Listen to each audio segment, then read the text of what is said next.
राम क्षत्रिय थे।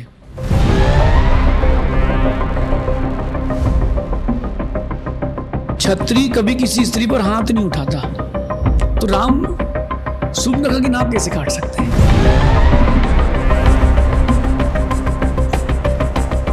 आपके लिए भगवान एग्जिस्ट करते हैं? व्यक्ति अपने कर्मों से बनाए, भगवान ने कुछ नहीं बनाया। अगर कोई कहता है कि मैं सनातनी हूँ, तो मैं बोलता हूँ कि पहले आप ये निश्चित कर लें कि आप थे, हैं और रहेंगे। ओके। किसी ने आपको बनाया नहीं, कोई आपको मिटाएगा नहीं। फिर आप ये नहीं कह सकते कि ब्रह्मा जी ने मुझे बनाया है। मुझे भगवान बनना है। रामभद्राचार्य जी ने कहा, उन्होंने कहा कि जो जैन समाज है वो आक्रामक है। अगर किसी की आंखें नहीं है तो कोई बात नहीं, उसका पास मन तो है। लेकिन अगर किसी के पास दिमाग नहीं है तो उसके लिए अपन कुछ नहीं कर सकते। हम तो बहुत समझदार, तो कुछ नहीं कह रहे हैं। हमारे जगह कोई और होता तो कहीं का नहीं छोड़ता। अलग धर्म की आखिर नीड क्यों पड़ी? एक व्यक्ति बकरा काट के खा रहा है, उसको आप कहोगे सनातनी नहीं है। और एक व्यक्ति बकरा काट के चढ़ा रहा है, तो उसको हम सनातनी कैसे कह सकते हैं? दोनों तो बात एक ही हो गई ना। तो आप ये मानते हैं कि जो अभी हमारे समाज में औरतें हैं उनको मोक्ष की प्राप्ति नहीं हो सकती? अगर बनाया है किसी ने तो उसको नरक नहीं बनाना था। उसको ये कीड़े मकोड़े, चींटी, इल्ली, ये सब नहीं बनानी थी। जो नॉनवेज खा रहे हैं ऐसे लोगों को नहीं बनाना था। जब बनाया ही था तो अच्छे लोगों को बनाते। और अगर भगवान ने नहीं बनाया है और ये लोग स्वयं ऐसा करके नरक जाते हैं, तो फिर भगवान ने क्या किया? यूनिवर्स अपने आप बना है, तो फिर इंसान कैसे बना अगर भगवान ने नहीं बनाया था? कोई और हिंदू दर्शन को बोले गायत्री मंत्र की माला फेरेगा तो काम हो जाएगा। मंत्र में ताकत भरने वाला मैं हूँ। कि अगर सनातन था तो क्या जैनिज्म उसकी एक शाखा है, या जैनिज्म एक अलग रिलीजन आइडेंटिफाई अपने आप को करता है? जैनिज्म पर बोलना बहुत सरल है, लेकिन जैनिज्म को समझना बहुत कठिन है। अपने गुरु मंत्र की 2 करोड़ से ऊपर जाप कर चुका हूँ। मैंने 13 साल से नहाया नहीं है, क्योंकि मैं 13 साल से दीक्षा लिया हूँ। जैन मुनि बहुत कम क्यों है? आपको नहीं लगता कि कहीं ना कहीं जो नॉन वायलेंस है वो कमजोरी बन रहा है? अहिंसा को लोगों ने कायरता से जोड़ लिया है, जबकि अहिंसा क्षत्रियता थी। जैसे कि पता चला कि आपका बिजनेस भी था, करोड़ों रुपए भी कमा रहे थे, तो थोड़ा सा मैं जानना चाह रहा हूँ कि वो लाइफ कैसी थी जिससे कि लोगों को परिवर्तन आज समझ आ पाए।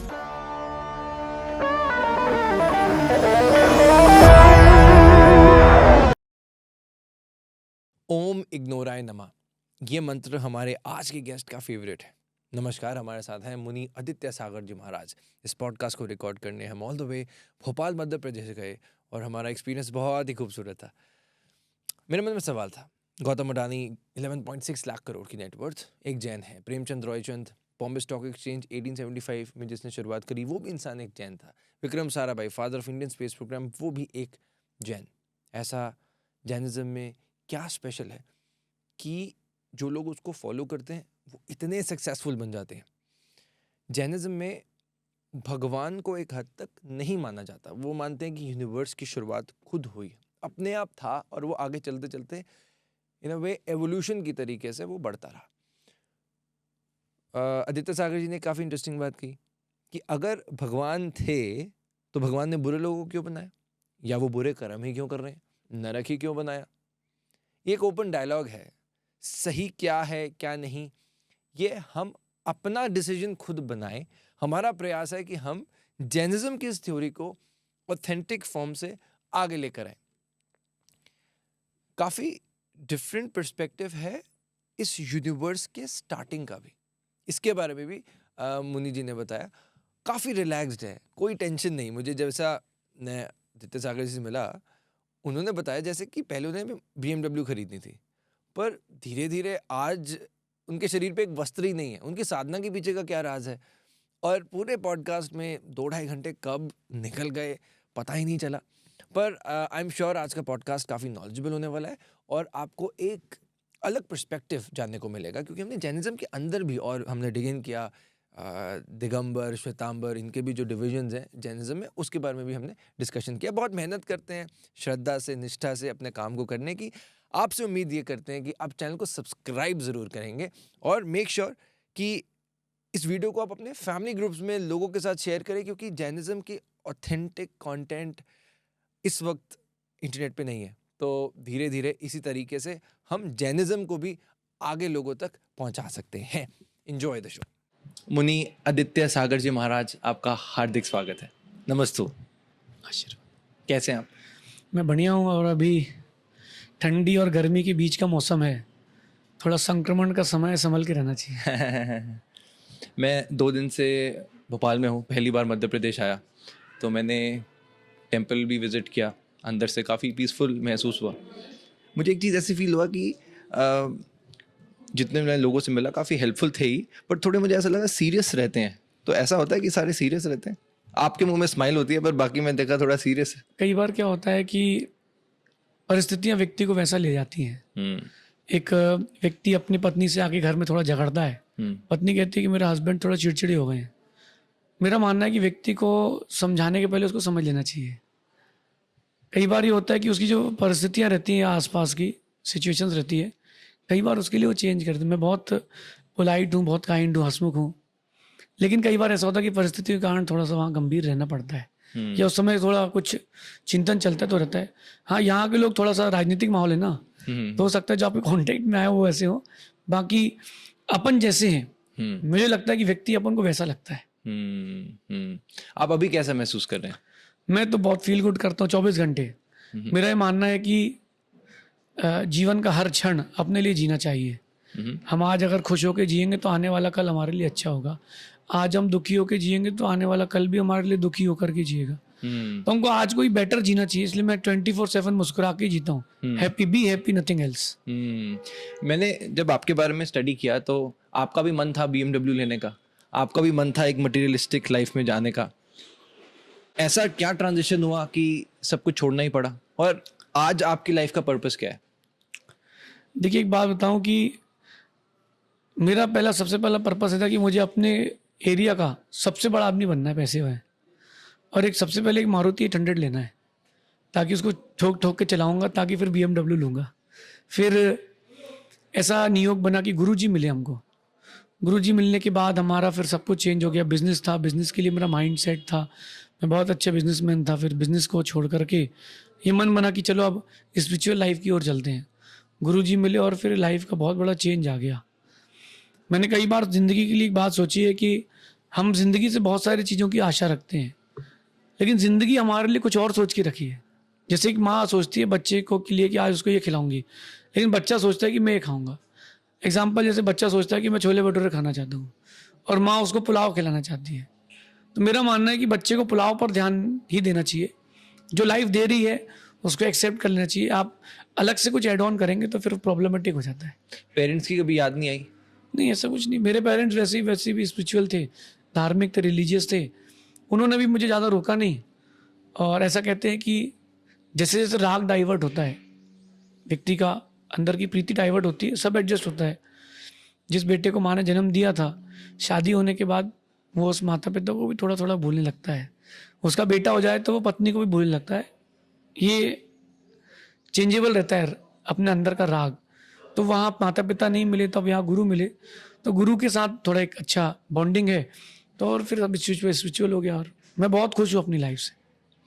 अगर, क्योंकि जैसे आप एक दीक्षा से आ रहे हैं, एक संप्रदाय को फॉलो करते हुए आ रहे हैं, जिसको जैनिज्म के बारे में नहीं पता, अगर एक लाइन में डिस्क्राइब करना हो तो वो क्या होगा?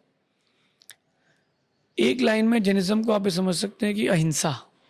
एक शब्द में बोलूँगा मैं, जैनिज्म इज इक्वल टू अहिंसा। जो अहिंसा पर विश्वास करता है, अहिंसा का पालन करता है, वही जैनिज्म को फॉलो कर पाएगा। जो भी नियम, व्रत, संयम, त्याग, तपस्या जैनिज्म में है, सब अहिंसा के लिए है, टोटल अहिंसा के लिए। और बाकी जो कुछ करते हैं वो उसकी सेफ्टी के लिए। हमारे 5 महाव्रत हैं, अहिंसा आदि, तो टोटल जो कुछ भी काम है वो अहिंसा के लिए। मैं आया तो मैंने पीछे से मार्जिन करके यहाँ बैठा हूँ, और हम कोई भी इलेक्ट्रॉनिक गैजेट यूज़ नहीं करते, क्योंकि हम अहिंसा को फॉलो करना चाहते हैं। तो अहिंसा अपने लिए, जैनों के लिए मेन है। जो अहिंसा का पालन करेगा वो 100% जैनिज्म की ओर जा सकता है। राइट। सो मैं जब स्टडी कर रहा था तो जो स्टैट्स थे वो बहुत ही अमेजिंग थे, स्पेशली जैन्स के लिए। Gautam Adani 11.6 lakh crore, India's richest man Jain. Vikram Sarabhai, India space programme जो उनके फाउंडर थे, जैन। प्रेमचंद रॉयचंद, जिन्होंने बॉम्बे स्टॉक एक्सचेंज 1875 में इस्टेब्लिश किया, जैन। लाला लाजपत राय से लेकर लाला हुकुमचंद जी फ्रीडम फाइटर्स थे, जैन। बॉलीवुड से संजय लीला भंसाली, जैन। राम मंदिर का केस जीतने के लिए जो लॉयर थे, श्री हरिशंकर जैन, विष्णु शंकर जैन, 0.4% पॉपुलेशन के बावजूद 24% से ज़्यादा टैक्स कलेक्शन में जैन समाज कंट्रीब्यूट करता है। तो मुझे पूछना ये है कि जो जैनिज्म है उसमें आप क्या खिलाते हैं कि लोग इतने सक्सेसफुल हो रहे हैं? देखिए कुछ चीज़ छूट गई, एक और इसमें ऐड करता हूँ, HAL हिंदुस्तान, HAL जो अपना कंपनी है जहाँ इंडिया की सबसे पहली फ्लाइट बनाने वाला भी जैन। तो बहुत सारी चीज़ इसके अलावा और भी हैं, कुछ खिलाते नहीं हैं। आप देखना कि जितना आप बाहर की चीज़ों में जाते हैं उतना आपका माइंड एक्स्ट्रा ऑर्डिनरी वेस्ट होता है। आज मैं और आप हैं, 1 to 1 बात चल रही है, तो बाकी चीज़ों से आपका मन हट चुका है, तो अपन 1 to 1 बात कर रहे हैं। ये बात मैं कहना चाहता हूँ कि जितनी कम चीज़ें रहेंगी उतना आपके लिए अच्छा रहेगा। जैनों का जो भोजन होता है बहुत सात्विक होता है। अगर कोई धोखे से जैन नहीं होकर के भी होटल में खाता भी है तो भी वो हर दिन नहीं खाता है, लिमिटेड रहता है। उनकी ड्रेसिंग सेंस भी लिमिटेड रहती है, वो वेस्टेज नहीं करते। और मैनेजमेंट कहता है कि wastage, saving of wastage is income. तो आप देखो कि वो एक चीज़ तो ये हो गई। दूसरी चीज़ ये है कि जो पीढ़ी दर पीढ़ी जीन्स मिलता है वो जैनों को बिजनेस का जीन्स मिलता है। कैसे? उन्होंने अपने दादा को बिजनेस करते देखा है, उन्होंने जो दादा थे उसके दादा ने भी बिजनेस किया है, मेहनत बहुत करते हैं, एक्स्ट्रा खर्चा नहीं है, कोई नॉनवेज नहीं खाना, शराब नहीं पीना, कोई सिगरेट नहीं पीना, कोई नशीली चीज़ें नहीं करना। इन सब चीज़ों से पैसा बचता है और बुद्धि बचती है। अगर कोई व्यक्ति शराब पीता है, नशा करता है, सिगरेट पीता है, बट ऑब्वियस है उसका माइंड डाइवर्ट होगा, वो अपने जो टारगेट है उसे डिस्ट्रैक्ट हो जाता है। तो ये बात है, जैनिज्म में जो जैन लोग हैं उनमें इतना कुछ नहीं रहता, तो वो बहुत सेफ रहते इस मामले में। मैंने भी बिजनेस किया, मैंने भी पैसा कमाया, तो ये सब चीज़ें नहीं थी तो बच जाते। अगर व्यक्ति शराब पीता है तो अकेले नहीं पीता, 4 लोगों को लेके जाता है। सिगरेट पीता तो उसकी गैंग होती है, वो अलग जगह जाके पीता है। तो एक्स्ट्रा ऑर्डिनरी जो खर्चा है, इसको टर्मिनोलॉजी में कहेंगे तो व्यसन।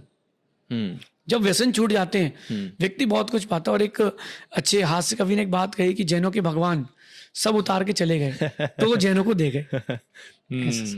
बचपन कैसा होता है जो एक जैन फैमिली में एक बच्चे के संस्कार किस तरह होते हैं? क्योंकि मुझे ऐसा लगता है कि अगर कोई इतना सक्सेसफुल बन रहा है और 24% बहुत होता है एक देश के लिए, जो कि एक 0.4%, 50-60 लोग जो कंट्रीब्यूट कर रहे हैं, तो इसका मतलब बचपन से कुछ संस्कार में ऐसी चीज़ें हैं जो कि बच्चे को आगे चलकर बहुत स्ट्रांग बना रही हैं। तो बचपन के विचार कैसे हैं? देखिए बचपन से, अब आज का जो जनरेशन चल रही है मैं उसकी बात नहीं करता हूँ, मैं थोड़ा पहले ले जाता हूँ। घर के बच्चे को जैनों के यहाँ दादी पालती है, दादा पालते हैं। माता पिता ने जन्म दिया है, साथ में सुलाते हैं, लेकिन दादा दादी उसको रोज मंदिर ले जाते हैं, अच्छी अच्छी बातें सिखाते हैं कि बेटा अपन को नीति कैसे सीखना है, अपन को नैतिक कैसे है, लाइफ में एथिक्स कैसे आएंगे।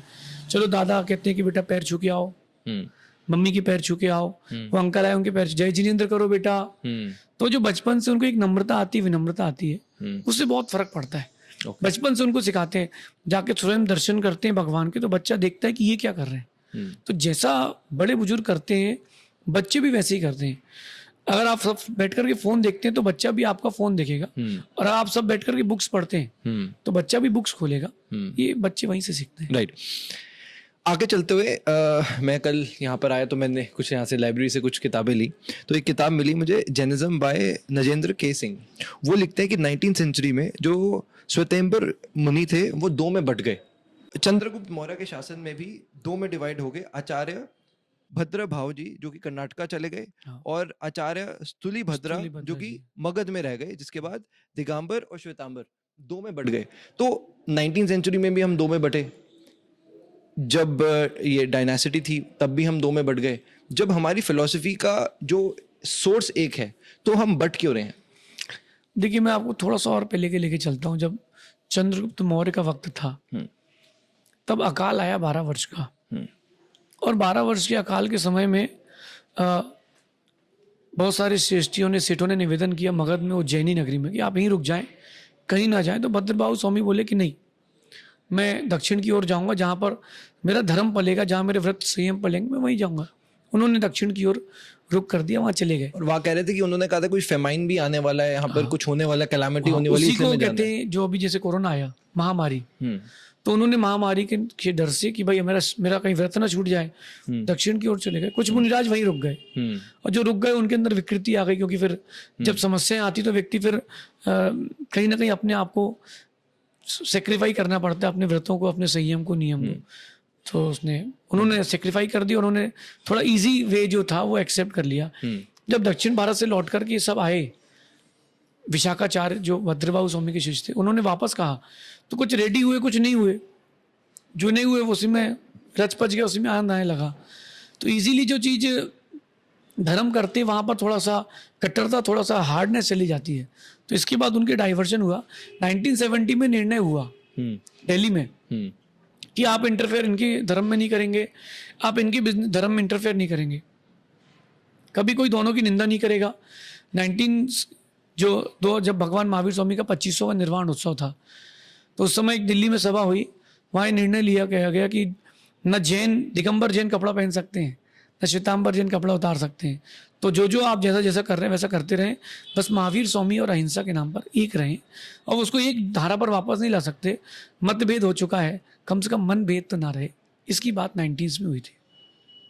अगर स्पेसिफिकली मैं कुछ डिफरेंस मैंने जो देखा, जो श्वेतांबर मुनि है और जो दिगंबर मुनि है, कि वो वाइट कपड़े डालते हैं, जो दिगंबर मुनि है वो कपड़े नहीं डालते। एक वुमेन के ऊपर कहा जाता है कि जो श्वेतांबर हैं वो कहते हैं कि जो औरतें हैं उनको मोक्ष मिल जाएगा, पर दिगंबर में जो फिलॉसफी है वो मैं आपसे ही समझना चाहूँगा।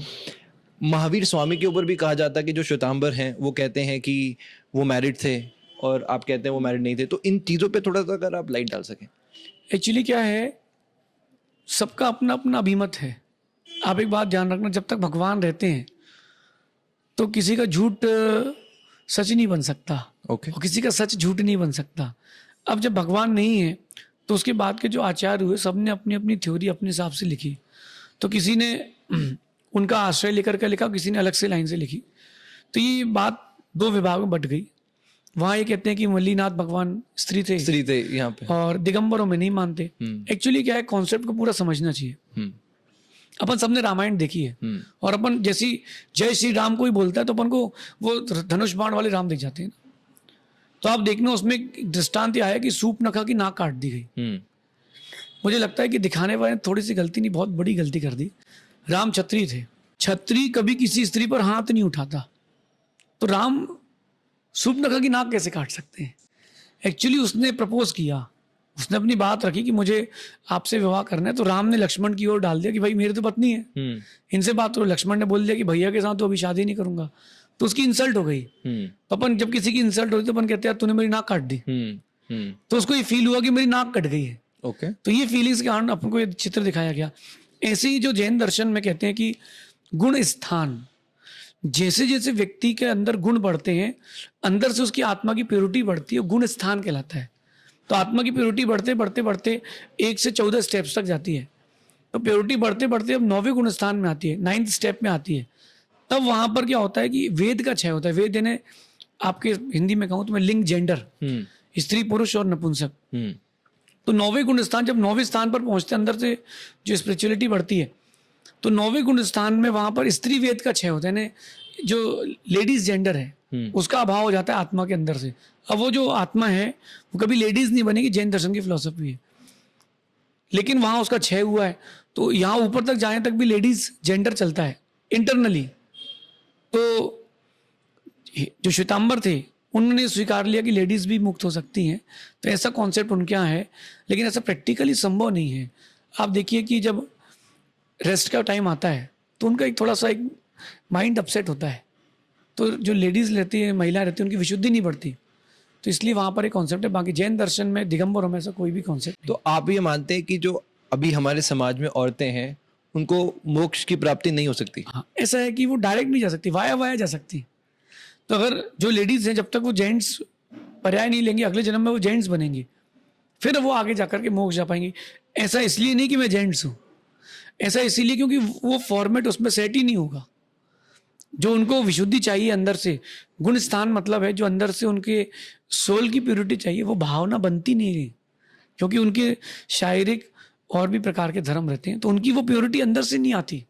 वो जब अंदर से प्योरिटी नहीं आती तो फिर वो गुणस्थान नहीं बढ़ता। गुणस्थान नहीं बढ़ेगा तो मोक्ष नहीं होगा। ये जैन दर्शन की बेसिक फिलोसफी है। महाराज जी, इंसान की प्योरिटी, जैसे मैं स्टार्टिंग में, मैंने आपसे पूछा कैसे, आपने बोला मन प्रसन्न है, तो इंसान की प्योरिटी हम इंटरनल चीज़ों से क्यों देख रहे हैं? हमें प्योरिटी को मन से नहीं देखना चाहिए? देखिए, एक बात ध्यान रखना कि जो कुछ बाहर दिखता है बिना अंदर के बाहर नहीं दिखता है। मटके में पानी भरते तो मटका बाहर से गीला दिखता है।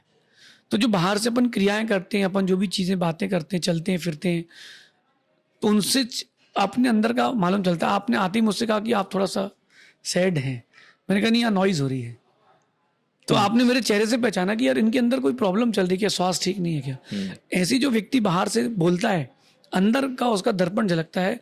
भाषा हमारे भावों की अभिव्यक्ति है। तो ये जो प्योरिटी की बात कर रहा हूँ मैं, अंदर से आएगी, मन से आएगी, चित्त से आएगी। उसी को अगर आध्यात्मिकता में कहें तो आत्मा से आएगी। तो उस आत्मा तक जाने के लिए बहुत कुछ प्योरिटी चाहिए। तो वहाँ तक जाने के लिए चाहिए। अभी जो वर्तमान का फेस है, कलयुग चल रहा है, इसमें वो जो स्टेजेस है 6th और 7th है, इसके ऊपर मेरी भी वो स्टेजेस नहीं जा पाएंगे क्योंकि उतनी प्योरिटी नहीं है। तो 6th और 7th स्टेज तक मैं हूँ। प्योरिटी बढ़ाने के लिए मुझे कोई और स्थान लेना पड़ेगा, क्योंकि अभी ये पंचम काल है, कलयुग है। थोड़ी थोड़ी सी चीज़ों में लोग व्यक्ति बहुत जल्दी सेट हो जाता है, माइंड सेट नहीं हो रहा। ये जैन दर्शन की भाषा में कहूँ तो अवसर्पणी काल है। अवसर्पणी यानी सब कुछ छोटा होगा। भगवान ऋषभ देव की हाइट बहुत बड़ी थी, महावीर स्वामी कम थी। पहले पेड़ बड़े होते तब छोटे होते हैं। तो वो सब चीजें घट रही है। तो जो अंदर की विशुद्धि है वो भी घट रही है, इसीलिए मोक्ष के तो द्वारा। जो आज लड़कियां हमारा पॉडकास्ट देख रही हैं, वो किस तरह से, अगर इस जन्म में नहीं, इस जन्म में क्या करें ताकि वो अगले जन्म में उनको मोक्ष मिल जाए? बहुत अच्छी बात। देखिए, सबसे पहली बात है प्रवज्जा यानी दीक्षा, आरिका दीक्षा। जो फीमेल दीक्षा लेती हैं उनके लिए, फीमेल मेंटर्स मान लीजिए आप। अब इसमें एक चीज़ आप देखिए और अंदर ले जाके जो आपकी अंदर की विशुद्धि रहती है, अंदर विशुद्धि का मतलब होता है कि जो अच्छे काम करते हैं अपन जब, तो उसके बाद एक अंदर से फीलिंग्स आती है, मैं आपकी लैंग्वेज में कह रहा हूँ, तो वो विशुद्धि कहलाती है। तो उनको अपनी विशुद्धि बढ़ाना चाहिए। हर चीज़ में, किसी भी चीज़ को लेकर के जो टेंशन आती है वो नहीं रखना चाहिए। वो विशुद्धि जितना बढ़ती जाएगी, आत्मा उतनी आपकी प्योर सोल होती जाएगी, अगले जन्म में वो चीज़ जरूर मिलेगी। Okay, got it. आप आइडल वर्शिप में मानते हैं? सॉरी, आइडल वर्शिप में, पूजा मंदिरों में जैसे होती है? देखिए, आइडल वर्शिप एक साधन है ओके अपने आइडल तक जाने का। ओके। मैं रोज मंदिर जाता हूँ, दर्शन करता हूँ। यहाँ भी भगवान के पास आया, आपसे मिलने के पहले मैं भगवान के दर्शन करके आया। तो मैं उनको ये नहीं बोल के आया कि आप मेरे आइडल हैं, मैं बोल के आया कि मुझे आइडल बनना है। क्योंकि हम भगवान के पास इसलिए नहीं जाते कि हमको भगवान को देखना है, हम भगवान के पास भगवान बनने जाते हैं। अगर किसी का मित्र आज प्रधानमंत्री है, आज प्रधानमंत्री किसी का मित्र है, तो मुझे नहीं लगता कि वो 150 स्क्वायर फीट की जमीन का टेंडर लेगा। बोलेगा सर आप तो 2-3 हजार किलोमीटर की रोड दिलवाइए, क्योंकि प्रधानमंत्री मेरा मित्र है। तो प्रधानमंत्री मित्र है तो फिर बड़ा चीज मांगना चाहिए ना। इसलिए आइडल वर्शिप करना चाहिए, जरूरी है। ये आपकी धार्मिकता को बना के रखती है। एक बात और कहता हूँ, इंडिया की जो इकोनॉमी है, जीडीपी है, आप किसी भी धर्म को उठा करके देख लें, वो धार्मिकता से वो जीडीपी जुड़ी हुई है। मैं यहाँ पर आया हूँ, पेंडॉल लग गया, पेंडल वाले का बिजनेस चल गया, साउंड वाले का बिजनेस चल गया, ढोल वाला आया उसका बिजनेस चल गया, सब्जी वाले का बिजनेस चल गया, सबका बिजनेस चल गया। जो यात्री वहां बाहर से आ रहे हैं, तो ट्रेन से, बस से आ रहे हैं, टैक्सी करके आ रहे हैं, उनका बिजनेस चल गया। तो हजारों चीजें एक साथ जुड़ी हुई हैं। जितनी धार्मिक अनुष्ठान होते हैं, तो कुंभ हो रहा है अभी, अब उस कुंभ के निमित्त से कई लोगों के साल भर के घर चलेंगे। अपन अगर इस्लामिक धर्म में जाते तो मक्का मदीना में पैसा आता है, और किसी दर्शन में जाएंगे तो ये जो जितनी रिलीजियस एक्टिविटी होती हैं, ये जो पैसा इकट्ठा हो जाता है लोगों के पास, वो कीचड़ बन जाता है, उसको डाइवर्ट करके शुद्ध करने के लिए ये है। और इंडिया का 50-60% बिजनेस इससे ही चल रहा है। करेक्ट। इवन मैंने चाणक्य नीति के बारे में जब पढ़ रहा था, तब उन्होंने भी यही कहा था कि टैक्स की जरूरत ही नहीं है अगर हमारा बिजनेस हम आपस में इंटरलिंक कर दें। आपने कुंभ की बात करी, आप जाएंगे कुंभ में स्नान करने? नहीं, मैं तो कभी स्नान करता नहीं हूँ। मेरा नियम है, हम जैन मुनि, हमारे 28 मूल गुण होते हैं, 28 मेन नियम होते हैं, उसमें से एक होता है अस्नान। तो पिछले 13 साल से मैंने नहाया नहीं है, और फिर भी लोग कहते हैं कि आपके पास से बदबू नहीं आती। मैं 2 बातें बोलता हूँ, मैंने 13 साल से नहाया नहीं है, क्योंकि मैं 13 साल से दीक्षा लिया हुआ हूँ। 25 में मैंने दीक्षा ली थी, अभी 38 मेरी एज है। मैंने नहाया नहीं है, लेकिन मैं हर दिन वायु स्नान करता हूँ। वायु स्नान यानी मैं खड़े होकर के अपनी पिछले शरीर को एक बार झाड़ता हूँ, तो ये वायु स्नान कहलाता है। जितनी हवा मिलती है उतना हम प्योर रहते हैं। दूसरी चीज, कभी हमारे शरीर से बदबू नहीं आती, आपको बदबू नहीं आ रही होगी, ना मैं कोई परफ्यूम लगाता हूँ ना मैं कुछ करता हूँ, लेकिन अलग सी फ्रेग्रेंस रहती है। वो क्या रहती है, हम शुद्ध भोजन करते हैं और हमारी तपस्या, इससे सब चीजें प्योर हो जाती है। Very well said. क्योंकि हम धर्म का टॉपिक खत्म मैं चाहता हूँ पहले हम वो कवर कर लें। सनातन एक प्राचीन धर्म है। वन ऑफ दी, कई बुक्स में भी कहा जाता है कि सबसे एंशिएंट धर्म सनातन धर्म है। और मैं जब जैनिज्म के बारे में पढ़ रहा था तो मैंने वहाँ पे कहीं पे बुक में पढ़ा कि जब मोहनजोदारो की वहाँ पे खुदाई हो रही थी तो वहाँ पर भी जैन आइडल्स मिले, और वो जो एंशिएंट सिटीज़ हैं वो 7000 साल पुरानी है। तो इसका मतलब यह है कि सनातन और जैनिज्म कहीं ना कहीं पैरेलली चल रहा था। तो मुझे ये जानना है कि एक अलग धर्म की आखिर नीड क्यों पड़ी? थोड़ा अपन और फ्लैशबैक जाते हैं जी। पहले अपन सनातन को समझ लेते हैं। सनातन क्या है, व्हाट इज सनातन? जो था है और रहेगा वो क्या है, सनातन। अगर कोई सनातनी, हो सकता है मेरी बात पर थोड़ा सा प्रॉब्लमेटिक हो जाए, लेकिन कोई बात नहीं। अगर कोई कहता है कि मैं सनातनी हूं तो मैं बोलता हूं कि पहले आप ये निश्चित कर लें कि आप थे हैं और रहेंगे। ओके। किसी ने आपको बनाया नहीं, कोई आपको मिटाएगा नहीं। फिर आप ये नहीं कह सकता कि ब्रह्मा जी ने मुझे बनाया है और विष्णु जी ने संरक्षण दिया और शंकर जी ने मिटाया है, ये नहीं कह पाएंगे आप। सनातनी का मतलब ये होता है कि जो था, है और रहेगा। तो जो अहिंसा धर्म था वो था, है और रहेगा। ये सनातनी जो बनाया गया है, ये अपने कुछ बीच के लोगों के द्वारा ये चीज लाई गई है। पहले ऐसी कोई सनातनी नाम की बात नहीं चलती थी। चाहे मथुरा की बात कर लें आप, कंकाली टीके की, ये कंकाली टीला है मथुरा में, उसकी खुदाई चालू की गई और जैनिज्म के अवशेष निकले, उसको बंद कर दिया गया। तब से वो अभी तक बंद ही है। उस पर भी अगर गवर्नमेंट एक बार देखेगी तो बहुत कुछ जैनिज्म के लिए मिलेगा। एशियंट में जाते हैं अगर, तो वेदों में, शिव पुराण में, दुर्गा पुराण में, इन सारे बड़े बड़े प्राचीन पुराणों में जो सबसे पुराना मानते हैं वो है वेद। वेदों में चर्चा है भगवान ऋषभदेव की, भगवान नेमिनाथ की, कि नेमिनाथ यदुवंशु थे, भगवान ऋषभदेव हमारे, उनकी चर्चा आती है वेदों में। तो जब वेदों में चर्चा आती तो चर्चा उसी की आती जो था, ना कि जो होगा, कि भगवान आदिनाथ थे। तो अगर ये सनातन की लड़ाई की बात करते हैं अपन लोग, तो मेरा मानना है कि जो कहता है कि मैं सनातनी हूं, वो सनातनी नहीं है। क्योंकि जो था है और रहेगा उसको किसी की प्रूफ की जरूरत नहीं है। कभी भी एक बात ध्यान रखना कि अलग से अगर कोई लाइन खींची जाती है तो वो झूठ की ही होती है। अलग से कभी कोई लाइन नहीं खींची जाती।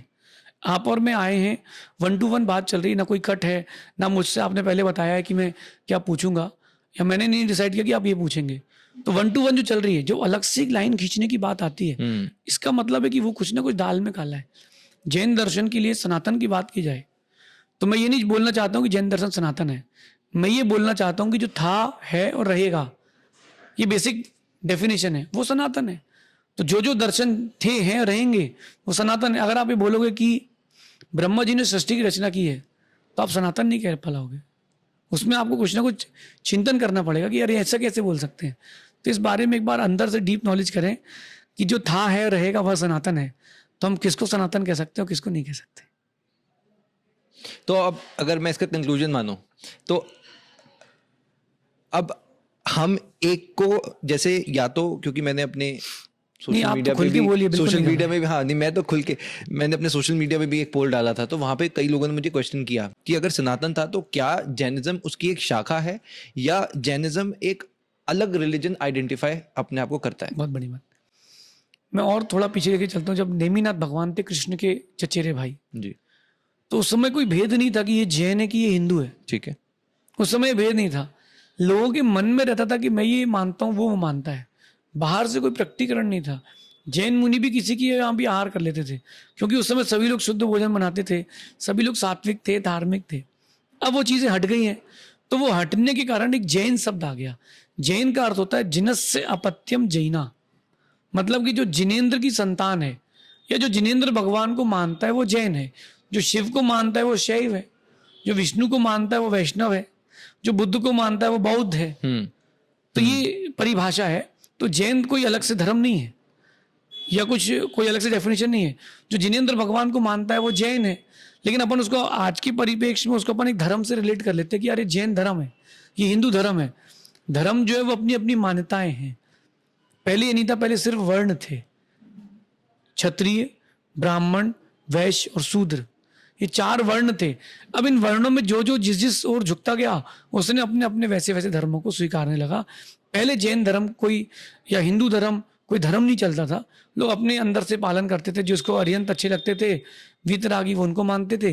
जिनको सरागी अच्छे लगते थे वो सरागी मानते थे। लेकिन ऐसा कुछ डिवाइडेशन नहीं था। ये कुछ दिनों के बाद से डिवाइडेशन। शुरुआत कैसे हुई? शुरुआत ऐसी होती ईगो से। शुरुआत होती ईगो से कि अगर इस मंदिर में किसी को अच्छे दर्शन करने नहीं मिलेंगे तो वो अपना मंदिर बना ले। बोले मेरे को नहीं आए दे रहे तो मैं अपना बनाऊंगा। तो शुरुआत होती है ईगो से। और एक बात और होती है कि व्यक्ति की जो हट होता है, अंदर का हट, कि मैं अब करके दिखाऊंगा, तो वो जो हट होता है वो व्यक्ति के डाइवर्जन के कारण बन जाता है। ये चीज़ है। सो इन शॉर्ट अलग अलग लोगों ने अपने अपने हिसाब से, असूलियत के हिसाब से एक चीज़ फॉलो करना शुरू किया। हम और पीछे चलते हैं। जैसे आपने बताया कि एक जो मैंने डिफरेंस पैरेलल्स ड्रॉ करने की कोशिश करी, तो उसमें जैनिज्म में हम ये मानते हैं कि ब्रह्मा विष्णु महेश, ब्रह्मा ने सृष्टि बनाई। पर जैनिज्म में ऐसा कोई कॉन्सेप्ट नहीं है कि ब्रह्मा जी ने कुछ नहीं किया। सो यूनिवर्स की शुरुआत कैसे हुई? देखिए, जो शुरुआत होती है किसी भी चीज़ की तो वो उसका विनाश भी होता है। कहते हैं कि जम किंचिवी उपन्नो तस्य विनाशो हवदि नियमेन। जो कुछ भी बनता है उसका विनाश होगा। ये बुक जो आप लाए हो मेरे पास आपकी फाउंडेशन की, ये बुक बनाई गई है, बुक थी नहीं। लेकिन ये बुक जो जिस मटेरियल की, इसको हम कहते हैं पुद्गल, ये था। इसको अपन जला देंगे तो राख हो जाएगा। तो जो बनाया जाता है वो नाश, उसका नाश होता है। जैन दर्शन की फिलॉसफी ये है कि जो ये 3 लोक है, जो सृष्टि ये थी, है, रहेगी। अब फिर ये किसने बनाई, कहाँ रखी है? किसी ने बनाई नहीं है। अगर कोई बनाता तो उसका विनाश निश्चित था। तो किस पर टिकी है? ये वायु पर है। वायु की जो शक्ति है, एयर, वो सबसे पावरफुल है। 100 टन का माल भी हवा के दम पर, टायर के दम पर चल जाता है। अभी लॉस एंजलिस में आग लगी, इतना बड़ा नुकसान हुआ, किसके दम पर? केवल आग के कारण नहीं। अगर वहां हवा नहीं चलती तो पूरा नहीं चलता। तो ये जो वायु है बहुत पावरफुल है, और वो मोटी मोटी वायु बहती है इस सृष्टि के नीचे, उसमें टिकी हुई है। ये जैन दर्शन की फिलॉसफी है। ना किसी ने बनाया, ना कोई मिटा पाएगा। और मेरा एक बात और कहना है, मतलब मेरी बात को कोई बुरा नहीं माने, अगर बनाया है किसी ने तो उसको नरक नहीं बनाना था। उसको ये कीड़े मकोड़े, चींटी, इल्ली, ये सब नहीं बनानी थी। जो नॉनवेज खा रहे हैं ऐसे लोगों को नहीं बनाना था। जब बनाया ही था तो अच्छे लोगों को बनाते। और अगर भगवान ने नहीं बनाया है और ये लोग स्वयं ऐसा करके नरक जाते हैं तो फिर भगवान ने क्या किया? अगर कोई मुर्गी को काट रहा है तो वो भी भगवान का अंश है। एक इंसान मुर्गी काट के खा रहा है, दोनों भगवान का अंश है ना। तो जो अंश है उसको तकलीफ नहीं होगी क्या? आपकी बॉडी अगर यहाँ कोई हल्का सा चींटी काटता है तो पेन होता है। तो एक मुर्गी भी भगवान का अगर अंश मानते तो उसको भी पेन होगा ना। तो भगवान ऐसा नहीं करते। भगवान इतनी बड़ी मिस्टेक नहीं करते। वो सुप्रीम पावर है ना। तो अगर भगवान बनाते तो सब कुछ अच्छा बनाते। भगवान ने कुछ नहीं बनाया।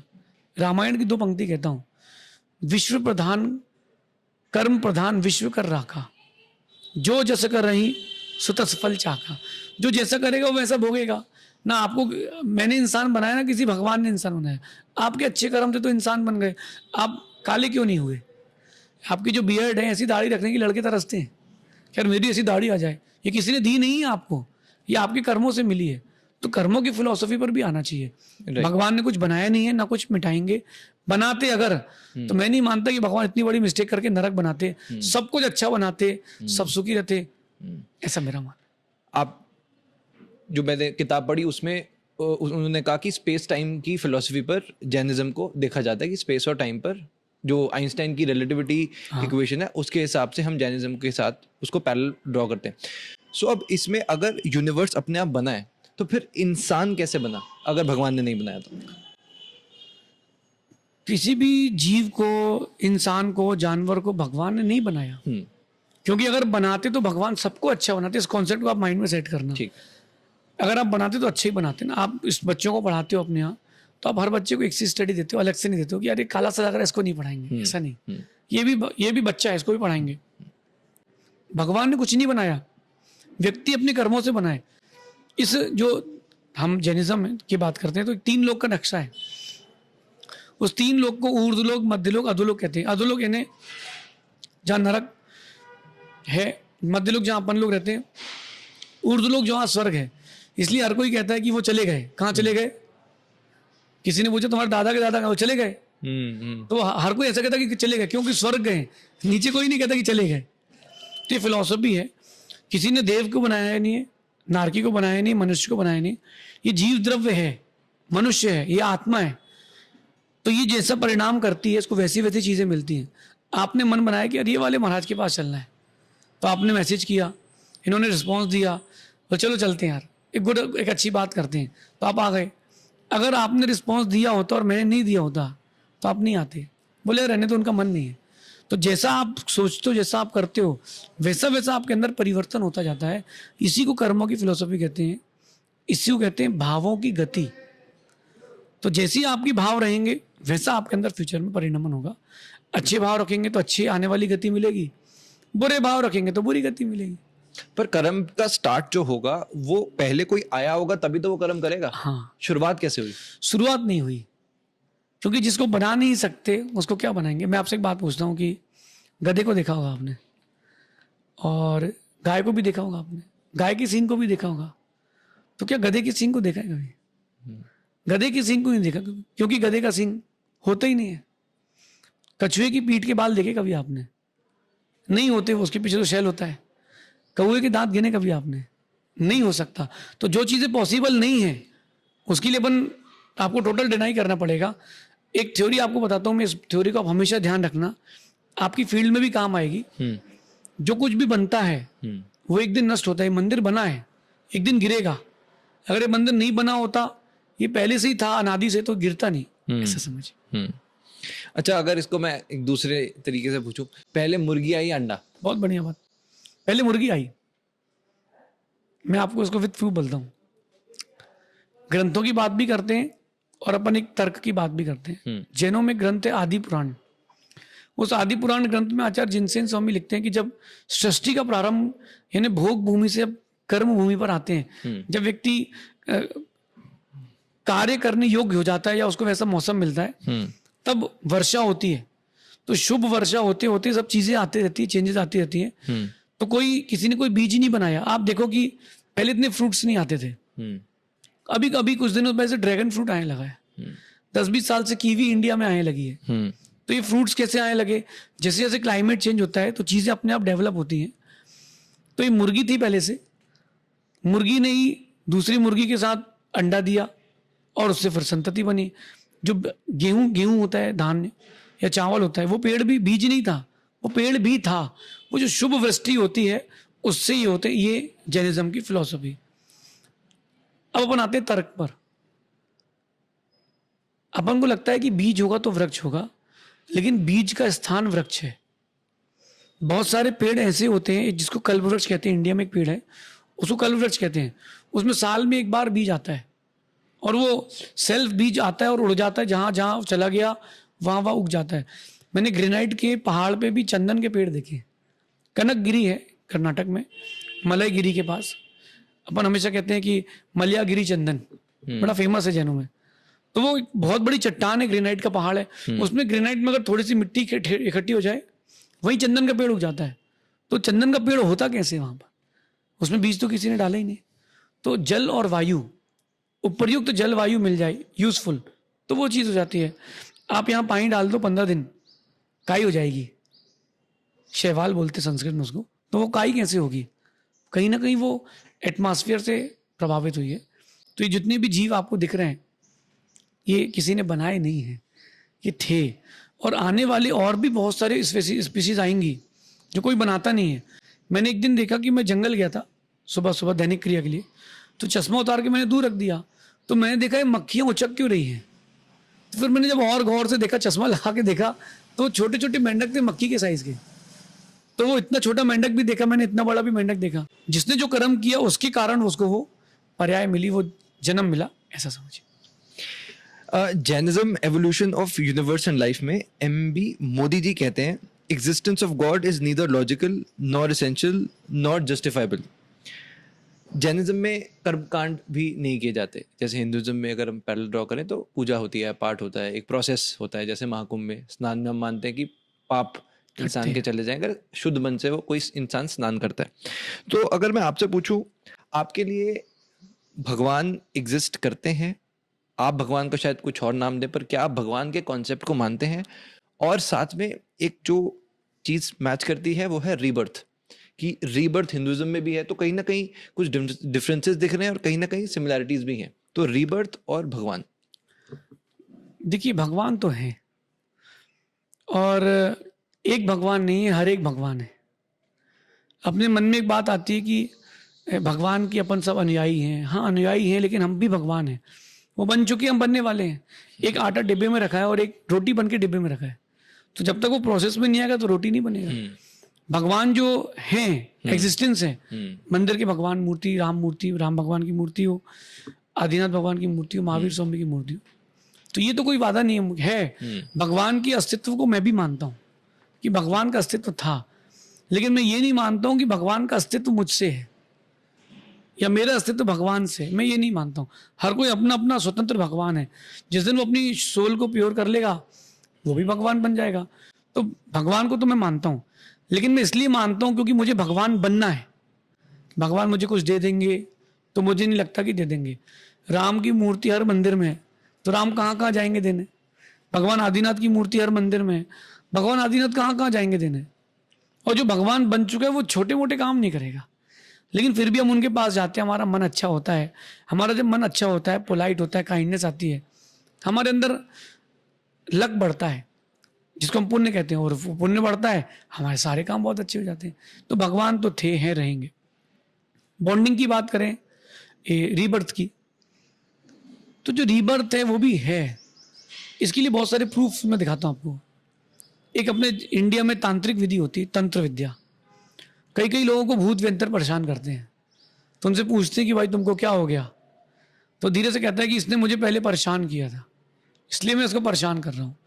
एक प्रूफ। दूसरा, जब कोई कहीं से जन्म लेता है तो वो कोई ना कोई संस्कार लेकर के आता है। गाय के बछड़े ने जन्म लिया और जन्म लेते ही वो सीधा गाय के थन पर पहुंच जाता है। उसको किसने सिखाया कि दूध यहां से पीना और ऐसे पीना है? ये संस्कार था पुराना उसके पास। तो रीबर्थ होता है, और मेरा ये मानना है कि हम कहीं ना कहीं से आए हैं, हमें कहीं ना कहीं जाना तो पड़ेगा ही पड़ेगा। तो क्यों ना अच्छा करके जाएं। अगर अपन को कहीं नहीं जाना है, एक दर्शन ऐसा भी है जो ये मानता है कि अपन आए तो हैं लेकिन जाएंगे नहीं, ये सोल, ये बॉडी यहीं खत्म हो जाएगा। फिर धर्म क्यों करेगा व्यक्ति? फिर तो सब में अराजकता हो जाएगी, फिर माँ और बहन का जो भेद है वो खत्म हो जाएगा। तो रीबर्थ है। और भी बहुत सारे एग्जाम्पल्स इसके लिए हमारे जैन दर्शन में, सिद्धांत में मिलते हैं।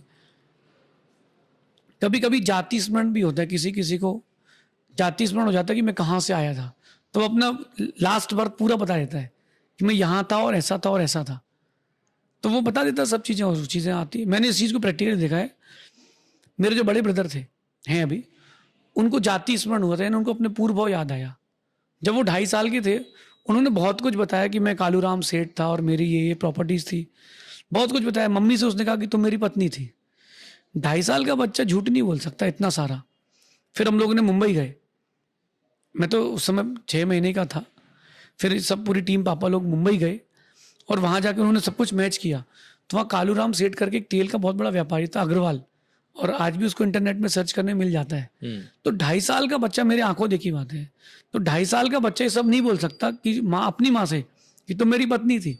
जब पूरी कैलकुलेशन की गई तो उसने सब कुछ बताया कि तुम चली गई थी, मेरी बहू ने बहुत सेवा करी, मेरे लाल रंग का फ़ोन था, और भी बहुत सारी बातें उन्होंने बताई। ऐसे बहुत सारे लोगों के साथ होता है। तो जाति स्मरण भी होता है। इनसे मालूम चलता है कि पास्ट था। एक बच्चे ने जन्म लिया 15 फ्लोर की मल्टी में, टॉप फ्लोर में जन्म लिया अरबपति के यहाँ, और उसी मल्टी के ग्राउंड फ्लोर में झोपड़ी लगा के बैठा, उसके यहाँ बच्चे ने जन्म लिया। दोनों जगह बच्चों ने जन्म लिया है। तो एक लखपति, करोड़पति, अरबपति है, और एक के पास ठंडी के लिए भी कपड़े नहीं है। तो कुछ ना कुछ तो पहले का था। वही रीबर्थ के लिए है, प्रेजेंट, फ्यूचर एंड पास्ट। सो अगर हम डेथ को समझना चाहें जैन की फिलॉसफी से, तो एक इंसान की मृत्यु के बाद या उस वक्त क्या होता है? सिद्धांत के शब्दों में कहूं तो कुंदकुंद स्वामी कहते हैं आयु क्षीण मरणम, कि आयु का खत्म हो जाना मरण है। जितनी अपन आयु लेकर के आए हैं, आपकी भाषा में बात करें तो वैलिडिटी या मैच्योरिटी डेट, आपके पास एक एफडी है, उसकी मैच्योरिटी डेट 2025 है। मैच्योरिटी होती है वो एफडी खत्म, अब इंटरेस्ट नहीं आएगा। अगर आपने उस एफडी को रिन्यू नहीं कराया तो इंटरेस्ट नहीं आएगा, तो आपको मूल्य और जो इंटरेस्ट था पुराना वही मिलेगा। जैसे ही आयु खत्म हुई, अगला जन्म 3 बार ऐसा करेंगे आप, इतने में अगला जन्म हो जाएगा। कहीं ना कहीं व्यक्ति को जन्म लेना ही पड़ेगा, क्योंकि वो कहीं ना कहीं तो जाएगा ही जाएगा। तो आयु का क्षय हो जाना मरण है। इस बीच में मैंने बहुत अभ्यास किया मरने का, कि मुझे पता है कि मरेंगे तो तकलीफ तो हर किसी को होगी, और हर व्यक्ति को मरने से बड़ा डर लगता है, और मैं इसीलिए आया हूं कि मैं अच्छे से मर सकूं। तो कुछ भी नहीं होगा, आपकी सांसें रुक जाएंगी और नई सांसें चालू हो जाएंगी। हम कुछ पुराना लाए थे, कुछ घटाया, कुछ बढ़ाया, और अगले जन्म की यात्रा में फिर निकल जाएंगे। ये मरण है। सिर्फ आपकी सांसें रुकेंगी, शरीर यहीं रहेगा, आत्मा कहीं और किसी और शरीर में चली जाएगी, और वहाँ यहाँ जो कमाया था कर्म, वो वहाँ आप साथ में कैरी ओवर करके ले जाओगे। बाकी सब यहीं रह जाएगा, जैसे आए थे वैसे ही चले जाओगे। आज आपके इतने फॉलोअर्स हैं, इतने लोग आपको सुनना चाहते हैं, आपके शरीर छोड़ने के बाद आप खुद को किस तरह से चाहते हो कि लोग रिमेम्बर करें, याद रखें आपको? मुझे पता है मुझे कोई याद नहीं रखेगा। एक लाइफ का बहुत बड़ा प्रैक्टिकल एस्पेक्ट है। जो आपका फॉलोअर होगा वो याद करेगा, उसके बाद उसकी जो बेटे होंगे या बच्चे होंगे, वो जो थोड़ी बहुत आपसे कनेक्ट होंगे वो याद करेंगे। मेरी उम्र मेरे जाने के बाद 50-60 साल से ज़्यादा नहीं है। इसके बाद कोई नया आएगा जो मुझसे अच्छा कहेगा, और उसको फिर लोग फॉलो करेंगे, उसको आगे बढ़ाएंगे। मेरे पहले भी किसी को लोग सुनते थे, तो मेरे बाद भी किसी को सुनेंगे। मेरे जाने के बाद मुझे 50 साल से ज़्यादा कोई याद नहीं करेगा। आप इतना अच्छा पॉडकास्ट कर रहे हो, आप किसी के लिए अच्छा काम कर रहे हो, आपके जाने के बाद कोई नया आएगा। तो ये चेंजेबल चीज़ें हैं। मैं बहुत प्रैक्टिकल हूँ अपनी लाइफ में। मुझे पता है जब तक मैं हूँ तब तक लोग मेरे हैं, और जब तक मेरा लक है, मेरा पुण्य है, मेरा भाग्य है, तब तक ये है। इसके बाद कोई नहीं रहेगा। 2018 के पहले तक लोग मुझे जानते ही नहीं थे। 2019-2020 तक भी कोई नहीं जानता था। 2022 तक भी मैं इतना फेमस नहीं था। अब इतनी 1-2 साल में मैं इतना फेमस हो गया हूँ कि लोग मुझे पूछ के आते हैं। तो मुझे पता है कि जब तक मेरा लक है तब तक लोग मेरे साथ हैं। जिस दिन मेरा लक खत्म हो जाएगा उस दिन ये सब कोई नहीं रहेगा। जब तक बैटरी है तब तक कैमरा चलेगा, बैटरी खत्म, कैमरा खत्म। अब नया चार्ज करो, फिर नया जन्म मिलेगा।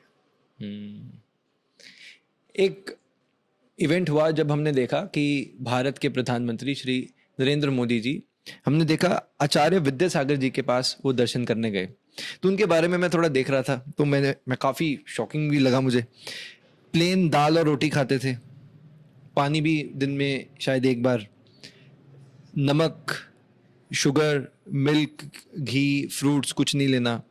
एक जिस तरह आप बैठे एक वुडन के ही उस पर उन्होंने सोना, जहाँ भी जाना। और मैं देखा कि स्टेट्स, जैसे हम तो ऐसे जाना है बहुत कन्वीनियंस अपना देखते हैं, मैं देखा कि वो तो पैदल ही सभी जगह जाते थे। चाहे एक स्टेट से दूसरी स्टेट जाना, वो फिर भी पैदल ही जाएंगे। मैं आपको भी देख रहा हूँ, जैसे ये आपने भी कोई कपड़े नहीं धारण किए हुए। तो इतनी तपस्या के पीछे की वजह क्या है, और ये लाइफस्टाइल क्यों? देखिए, जो चर्या आचार्य विद्यासागर जी महाराज की थी, वही चर्या हर दिगंबर मुनि पालता है। उनका पुण्य अलग था, वही पुण्य उनके लिए विश्व के लिए अलग एक आइकन बना के गया। उन्होंने बहुत सारे जीवों का उद्धार किया, उनको दीक्षा दी, संस्कार दिए, उपदेश दिया। और वो, मेरा ये मानना है कि अगर वो इस भारत पर नहीं होते आज, तो इतने सारे जैन मुनि भी नहीं होते आज। उनकी तपस्या बहुत कठिन रही। और आपको लग रहा होगा कि मैं बिना कपड़े की हूँ, मुझे कभी फील नहीं हुआ कि मैं बिना कपड़े की हूँ। मुझे एक बात लगती है कि मैं संयम की चादर ओढ़ के चलता हूँ, तो मुझे कभी इस बात की फील नहीं होती। हमारे यहाँ पे भी फीमेल्स आते हैं, दर्शन करते हैं, जाते हैं, लेकिन मुझे कभी ऐसी फीलिंग्स ही नहीं आती, क्योंकि मुझे पता है कि ये मेरा क्राइटेरिया ही नहीं। तो हम संयम में हैं, हम तप में, त्याग में हैं, तो हमको कोई ज़्यादा प्रॉब्लम नहीं होती। दिगंबर मुनि एक बार ही आहार लेता है, उसी समय पानी लेता है, केस लॉन्च करता है, अपने हाथ से ही बाल खींचता है। मैंने अभी 8 जनवरी को ही केस लॉन्च किया है। और हमको बहुत ईजी लगता है, कोई भी चीज़ हार्ड नहीं है। हार्ड इसलिए नहीं लगती क्योंकि मेरा मन है उसको करने का। और क्यों करते हैं? जब किसी को दूध गर्म करना हो तो बिना बर्तन गर्म करे दूध गर्म नहीं कर सकते, कंडक्टर तो चाहिए। ऐसे ही जब शरीर के अंदर जो आत्मा है उसको प्योर करना है, तो कहीं ना कहीं आपको शरीर को तपाना तो पड़ेगा। जो तपस्या करते हैं उस तपस्या से आगे जाकर के ये आत्मा शुद्ध होती है। एक बात मैं आपकी पॉडकास्ट से कहता हूं कि मैं मानता हूं कि जो सनातनी है, सनातनी की बात आई थी बीच में, तो वो हिंसा नहीं करेगा। एक व्यक्ति बकरा काट के खा रहा है, उसको आप कहोगे सनातनी नहीं है, और एक व्यक्ति बकरा काट के चढ़ा रहा है, तो उसको हम सनातनी कैसे कह सकते हैं? दोनों तो बात एक ही हो गई ना। एक ने खाया और एक ने जलाया, एट द एंड वो बकरा तो मर ही गया ना। तो अपन को ये बात समझना चाहिए, तपस्या जो हम कर रहे हैं वो हमारी स्वतंत्र है, उसका बाहर के लोगों से, बाहर की चीजों से कोई संबंध या कोई संपर्क नहीं है। हम तपस्या अपनी आत्मा को शुद्ध करने के लिए कर रहे हैं, और वो बिना, वो शरीर के अंदर आत्मा है, तो बिना शरीर को तपाए हुए आत्मा को हम प्योर नहीं कर सकते। तो इसलिए शरीर की तपस्या जरूरी है। और मैं कपड़े नहीं पहनता हूँ, बहुत रिलैक्स फील करता हूँ। आप जीन्स पहनो तो आपको चेंजेस करना पड़ेंगे बार बार अपनी पोजीशन पे, मुझे कोई दिक्कत नहीं होती। रही बात ठंडी गर्मी की, तो ठंडी गर्मी उसको लगती है जिसको लगती है। जितने कपड़े उतनी ठंड, नहीं हो कपड़े नहीं हो ठंड। महाराज जी, एक दिल्ली में केस हुआ था, मैं दिल्ली से हूँ। वहाँ पे क्या हुआ था, एक लड़की थी और मेट्रो में ये केस हुआ था कि उसके बहुत ही छोटे कपड़े थे। तो उसके बाद लोगों ने एक सवाल उठाया कि जब आप समाज में जा रहे हैं तो क्योंकि आप अपने लिए, और लड़की ने बोला कि ये तो मेरे कपड़े हैं, my choice, my freedom. But लोगों ने जो तर्क दिया वो तर्क ये था कि समाज जो है आपको अपने लिए नहीं बल्कि समाज के लिए देखना होगा। तो जब आप समाज में जा रहे हैं, आपको नहीं लगता कि जो बाकी की बाहर की सोसाइटी है वो उनके मन में क्या चिंतन हो सकता है कोई जैन हो या कोई जैन धर्म से फॉलो ना करता हो, तो आपको नहीं लगता कि वो चीज़ वहाँ पे कॉन्ट्रडिक्ट हो रही है? देखिए कि इस चीज़ को अपन थोड़ा वाइडली लेते हैं। कपड़े उसके लिए ज़रूरी है जिसके अंदर वासना है। संस्कृत में एक शब्द आता है वसन। तो जिसके शरीर से वसन उतर जाते हैं, वो वसन तभी उतारता है जब वासना उतरती है। मेरे मन में तो कोई विकल्प है ही नहीं। हिंदू दर्शन की बात की है तो वहाँ भी नागा साधु होते हैं, और अंदर जाए तो शिवालय है, शिवलिंग है, तो पूरे शिवालय बंद करना पड़ेगा अगर ये बात है तो। वो जो लड़की थी, वो लड़की धार्मिक नहीं थी, वो दूसरों के मन में विकार उत्पन्न करने के लिए छोटे कपड़े पहन रही थी कि लोग मेरी तरफ अट्रैक्ट हों। लेकिन मैं ये कभी करता ही नहीं कि लोग मेरी तरफ अट्रैक्ट हों। मैं जब बाहर निकलता हूँ तो 3 ही कारण से निकलता हूँ, या तो आहार या विहार या निहार। या तो इसे एक स्थान से दूसरी स्थान जाना हो तब मैं चलता हूँ बाहर, या मैं जब आहार के लिए आपकी भाषा में कहूँ तो भोजन के लिए।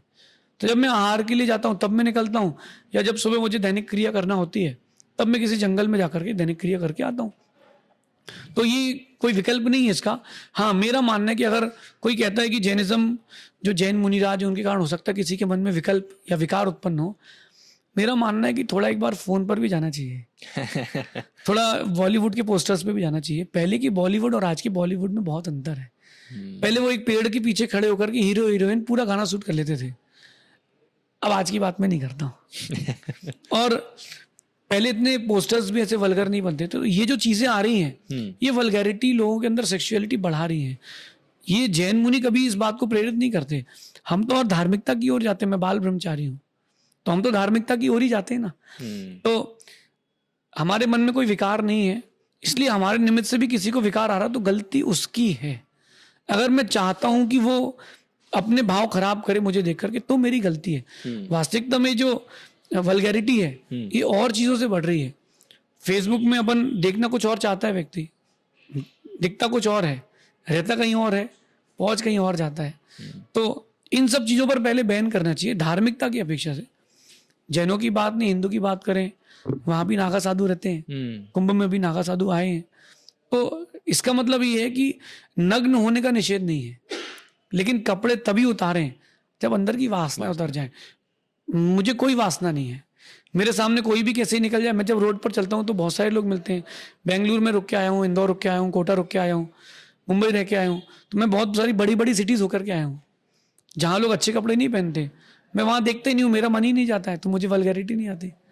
और अगर मेरे कपड़े उतारने के बाद किसी को प्रॉब्लम है तो इतने सारे मैं पहनूं उसकी अपेक्षा वो आँख में पट्टी लगा ले, वो ज़्यादा अच्छा है। आप खाने में क्या लेते हैं? हमारा तो बहुत सारी चीज़ों का त्याग है। वैसे जो मिल जाए, जो जैन श्रावक बना लेता है उसके यहाँ जाके ले लेते हैं।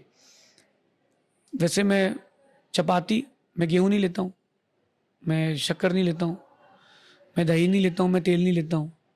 मैं बहुत लिमिटेड चीज़ें पसंद करता हूँ, चाहे भोजन की हो या फिर समाज की हो। मुझे बहुत कम लोग पसंद आते हैं, कम चीज़ें खाने में पसंद आती हैं।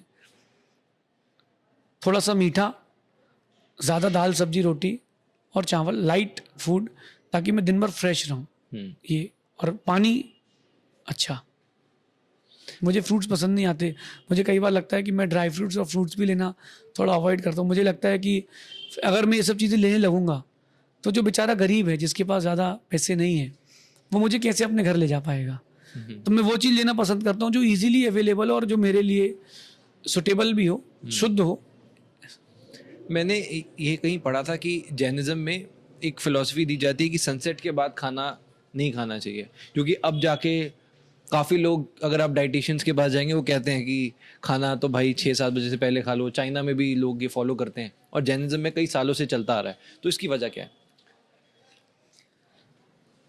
व्यक्ति को सोने के कम से कम 3-4 घंटे पहले भोजन कर लेना चाहिए। ये अपनी मशीन है, इस मशीन पर आपको एक ढंग से काम देना चाहिए। चक्की एक जहाँ पर जिसमें अपन गेहूं डाल के पीसते हैं, तो समझदार माँ क्या करती है, पहले पूरा गड्ढा भर लेती है। इसके बाद जब वो खाली हो जाता है चक्की का हिस्सा, फिर दोबारा भरती। बीच में चक्की कई बार खाली भी छोड़ना चाहिए ताकि मशीन को रिलैक्स मिले। अब सिर्फ खाते जाओगे रखते जाओगे तो उसको रिलैक्स कब मिलेगा? ये अंदर की रिलैक्स की बात है। रात्रि का समय, जैन दर्शन ये कहता है कि रात्रि के समय छोटे छोटे कीड़ों की उत्पत्ति होती है जो दिखते नहीं लेकिन होते हैं। सुई की नोक बराबर भी उड़ने वाले कीड़े हैं। और अब तो साइंस कह रहा है कि कोरोना के वायरस में करोड़ों जीव थे। तो रात्रि के समय भोजन करने वाला वो सब कुछ खा लेता है जो उसने कभी सोचा नहीं था। तो रात्रि में भोजन करने से बहुत सारा पाप होता है। रात्रि में भोजन कर रहा व्यक्ति ने 10-11 बजे वो खा के सो गया, अब वो जो अंदर चीजें सब इकट्ठी हुई हैं वो पचेगी कब? तो पहले भोजन करने से ज्यादा अच्छा रहता है। और मैंने डेंटिस्ट से पूछा कि मैं ब्रश भी नहीं करता हूँ। हमारा ब्रश करने का भी त्याग है। अच्छा, थोड़ा ऑफवर्ड लग रहा होगा आपको, लेकिन मैं ब्रश भी नहीं करता हूँ। येलो टीथ है मेरे, लेकिन मेरे दांत में कोई तकलीफ नहीं है। तो मेरे मुंह से बदबू भी नहीं आती, कभी नहीं आती बदबू। तो मैंने उससे पूछा डेंटिस्ट से कि भाई मेरे दांत खराब तो नहीं हो जाएंगे, मैं ब्रश ही नहीं करता हूँ। तो वो डेंटिस्ट ने बहुत अच्छी बात बताई, जो लोग बार बार खाते हैं उनके दांत खराब होंगे क्योंकि उनकी मशीन यूज हो रही है। आपकी तो एक ही बार यूज हुई आधा घंटे के लिए, और मैं कुल्ला करके आता हूँ। तो कुल्ला करने से जो जो फंसा था वो निकल जाता है, तो ना बदबू आती ना कोई प्रॉब्लम होती है। रही बात दांत पीले की, तो जो लोग मुझे पसंद करते हो दिल से पसंद करते हैं, दांतों से क्या होता है। Very nice. वेजिटेबल्स नहीं खाते? जो रूट्स वाली वेजिटेबल्स होती हैं, अनियन, कैरेट, पोटैटो, आलू वगैरह, आप नहीं खाते? क्यों? इसलिए नहीं खाते क्योंकि इसमें नहीं दिखने वाले जीव बहुत ज्यादा हैं। एक बात देखना, आपकी जो चीजें दिख रही है दुनिया आपको, ये बहुत कम है। जो नहीं दिख रही है वो दुनिया बहुत ज्यादा है। अभी आपके और मेरे बीच में बहुत सारी रेजेस निकल रही हैं। ये लोग यहाँ बैठे, इनके फोन्स में रेजेस आ रही होगी, नेटवर्क आ रहे होंगे, अपने दिख नहीं रहा है। ऐसी जो जीव राशि है जंतु, वो भी बहुत ज्यादा है, लेकिन वो अपन को दिख नहीं रहे। पोटैटो में तो मैं आपसे कहता हूँ कि पोटैटो को आप कभी सुई की नोक में एक बार पोटैटो लें, सुई की नोक में, और उस पोटैटो को आप स्लाइड में रख के देखें, आपको बोलोगे ये है क्या? अनियन के एक छिलके को आप कभी स्लाइड में रख के माइक्रोस्कोप में देखें, आप बोलेंगे इसमें है क्या? क्योंकि उनके उत्पत्ति का, यानी उनका उत्पन्न होने का निमित्त ही हिंसा है। तो उसमें बहुत हिंसा होती है, इसलिए नहीं लेते। दूसरी चीज जैसे धनिया पत्ती है या पालक की भाजी है, ये जब पालक की भाजी निकालते हैं तो पूरा एक वृक्ष, एक पेड़ पूरा मरता है। तो उसकी अपेक्षा जो लौकी है, उसको लौकी को तोड़ के ले लिया तो पेड़ को कुछ नहीं हुआ, पेड़ का केवल फल निकला है। तो जैन वो प्रेफर करते हैं। और मैं आपके पीछे देख रहा हूँ एक मोरपंख का गुच्छा है और कमंडल भी आप रखते हैं साथ में। हाँ। क्या इसके पीछे? ये जो पिछी है ये हमारे संयम का उपकरण है। संयम का उपकरण यानी कि जीवों की रक्षा के लिए कुछ भी लूंगा या फिर मैं उठाऊंगा तो पहले इससे मार्जिन करूंगा। ये बहुत सॉफ्ट होती है, तो इससे मार्जिन करके उठाते तो जो दिखता नहीं है जीव, उसकी भी रक्षा हो जाएगी। सेकेंड चीज, जो मेरे पास कमंडलू है उससे मैं अपने हाथ आदि की शुद्धि करता हूँ। मैं जब भी जैन ग्रंथ, धार्मिक रिलीजियस ग्रंथ छूता हूँ तो इन हाथों से नहीं छूता, पहले मैं हाथ धोता हूँ। फिर मैं उस ग्रंथ को छूता हूँ। कहीं लघु शंका के लिए गए और शुद्धि के लिए भी गए, तो उसके बाद पानी तो चाहिए शुद्धि के लिए, तो उस कमंडलू के पानी से शुद्धि करते हैं। सुबह सुबह श्रावक वो भर देता है, शाम तक खाली हो जाता है, शाम को फिर भर देता है। तो उससे हम अपना हाथ वगैरह धो करके, जिससे मेरी शरीर की शुद्धि बनी रहे बाहर की, इसके लिए उसका प्रयोग करते हैं। वाइट कलर से क्या ऑब्सेशन है?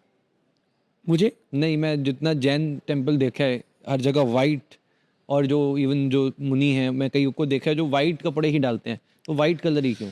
वास्तु की बात की जाए तो वास्तु में कहते हैं कि जो टेम्पल का इनर एरिया होता है उसको एकदम वाइट रखना चाहिए। जहाँ पर भगवान विराजमान होते हैं उसको वेदी कहते हैं। उस वेदी पर भी वाइट स्टोन होना चाहिए। भगवान की प्रतिमा काली भी चल सकती है, सफेद भी चल सकती है, किसी भी पत्थर की बन सकती है, लेकिन जिस पर भगवान जहां पर होते हैं वो सफेद हो। सफेद रंग जो होता है वो थोड़ा सा ब्राइटनेस देता है, व्यक्ति को शांति देता है। बाकी जो रंग होते हैं वो व्यक्ति को डिस्ट्रैक्शन करते हैं। जितना जितना व्हाइट का प्रयोग करते हैं उतना उतना शांति का आनंद आता, अनुभव होता है।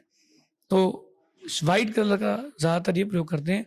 लाइट्स कम यूज होंगी, लाइट कम यूज होगी तो जो हिंसा है वो भी कम होगी, और लाइट बढ़ भी जाती है। एक ये इनका बाहर की बात है, लेकिन जो व्हाइट कलर होता है वो बहुत पीस देता है। इसलिए कभी आप आंख सूरज को देखना, कभी आप शांति 1-2 सेकंड के लिए आप जैसी सूरज को देख करके आंख बंद करोगे तो रेड दिखेगा पहले, क्योंकि आपकी पलकें बंद हुई हैं, आप तो देख रही है।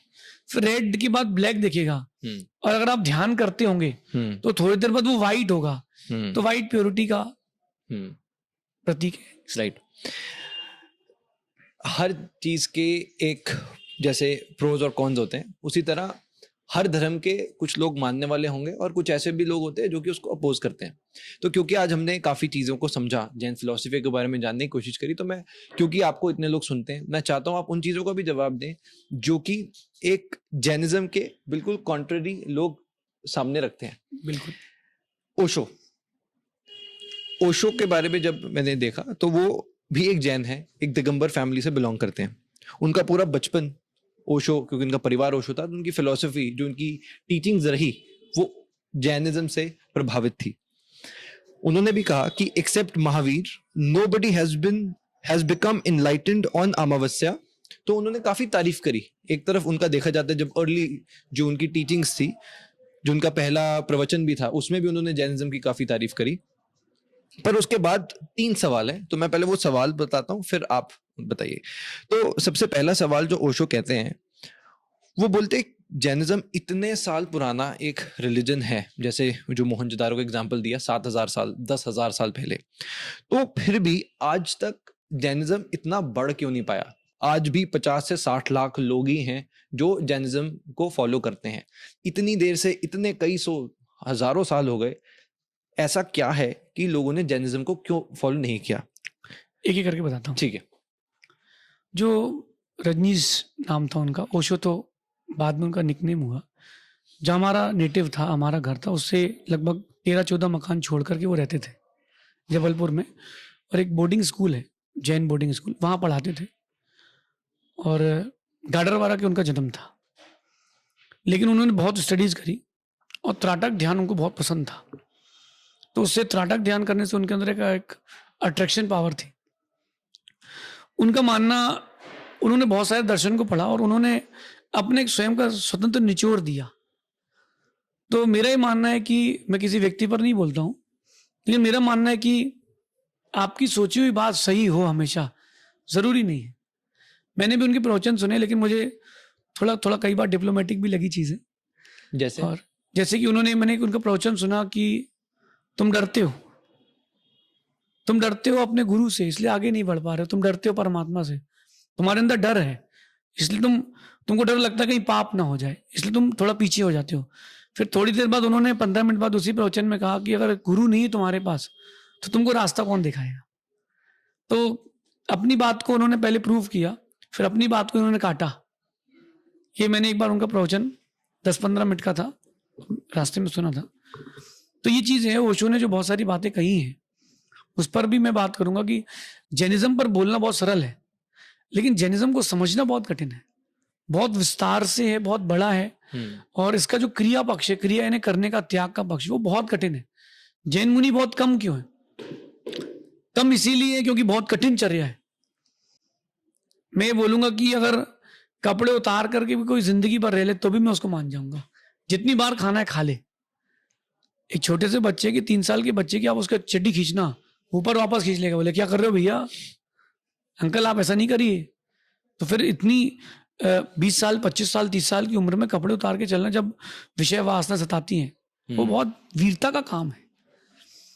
इसको मानने वाले कम इसलिए हैं क्योंकि अब लोगों के अंदर उतनी प्योरिटी नहीं बची। व्यक्ति मनी माइंडेड हो गया है, रिलीजियस नहीं बचा।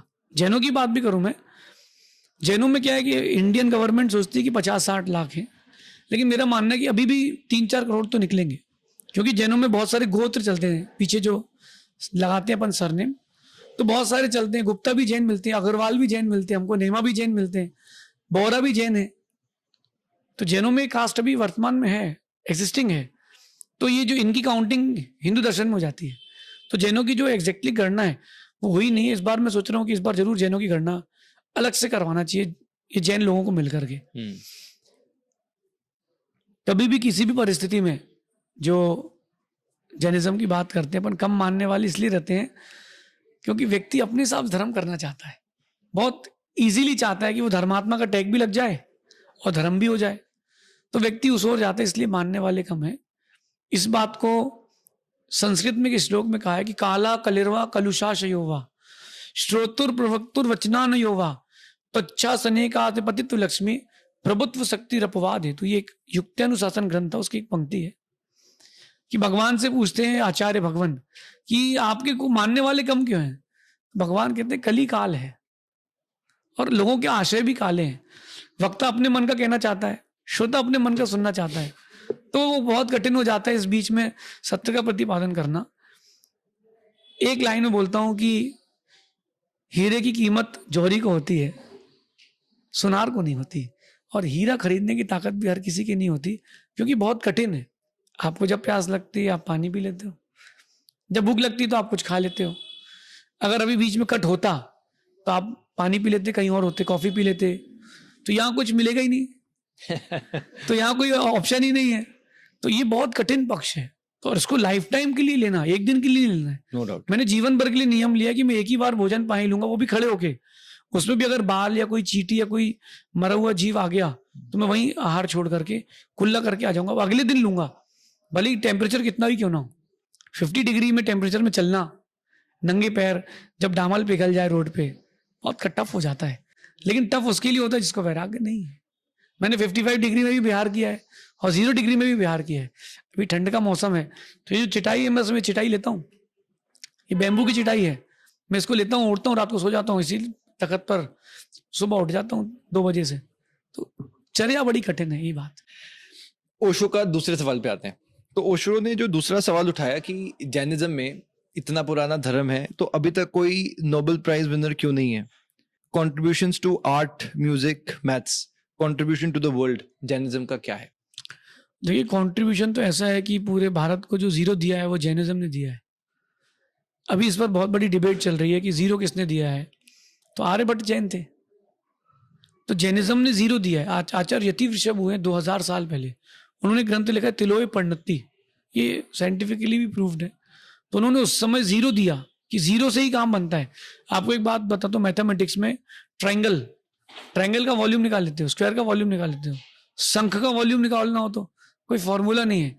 जैनिज्म के पास इसका भी फॉर्मूला है। तो जैनिज्म ने बहुत कुछ दिया है, लेकिन नोबेल पुरस्कार की बात की जाए तो मैं मानता हूं कि जैनों ने वहां उस तरफ सोचा ही नहीं है। मैंने भी कभी नहीं सोचा कि मुझे पुरस्कार मिल जाए या ये वो मिल जाए या डीलिट की उपाधि मिल जाए, मैंने कभी नहीं सोचा। हमको अपना काम करना है, और जैन लोगों ने कभी अपना मन बनाया ही नहीं है।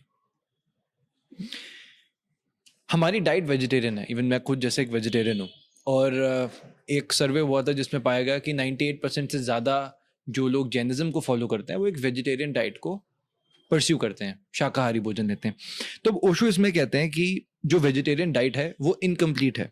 वो कहते हैं उसके अंदर वाइटामिन नहीं है। सो उन्होंने सजेस्ट किया कि आप इनफर्टाइल एग्स को खाइए, जो अंडे पके नहीं है, उनके अंदर लिविंग बीइंग तो है नहीं, तो आप वो खा लीजिए क्योंकि उसके अंदर तो कोई लाइफ है ही नहीं। तो उसके बाद उन्होंने कहा कि जो जैन समाज था वो उनसे नाराज हो गया। तो इस पे आपका राम जो थे वो वेजिटेरियन थे, और मुझे नहीं लगता कि वेजिटेरियंस कंप्लीट फूड नहीं है। राम ने कभी अंडा नहीं खाया, मछली नहीं खाई, मांस नहीं खाया, शराब नहीं पी, कोई भी ऐसी चीज़ें नहीं ली, ना फर्टाइल एग ली, ना इनफर्टाइल एग ली। राम ने कुछ भी नहीं खाया, फिर भी राम सबसे ज़्यादा शक्तिशाली थे। अगर आप एग भी लेते हैं या कोई नॉनवेज भी खाते, तो आप एक बात मान के चलना कि वो आपके अंदर क्रूरता भरेगा। जब कोई जीव मरता है ना, तो वो तड़प के मरता है, तड़प के मरता है, उसको खाओगे तो तड़पा नहीं मिलेगी। अब इनफर्टाइल एग की बात करता हूँ मैं, वो एक ऐसा एग जिसको मुर्गी के उस अंडे को जिसको मुर्गा नहीं मिला। अब आप बात देखना मेरी, ये है क्या, थोड़ा ऑकवर्ड लगेगा लेकिन समझ लेते हैं। जो फीमेल का साइकिल आता है, साइकिल क्यों आता है फीमेल्स में? साइकिल इसलिए आता है कि वो जो एग्स बने हुए हैं वो वापस निकल जाए, फिर न्यू एग्स बनेंगे। तो मनुष्यों की बात की जाए तो साइकिल 25 दिन का है, 1 महीने का है, लेकिन मुर्गी की बात की जाए तो साइकिल हर दिन का है।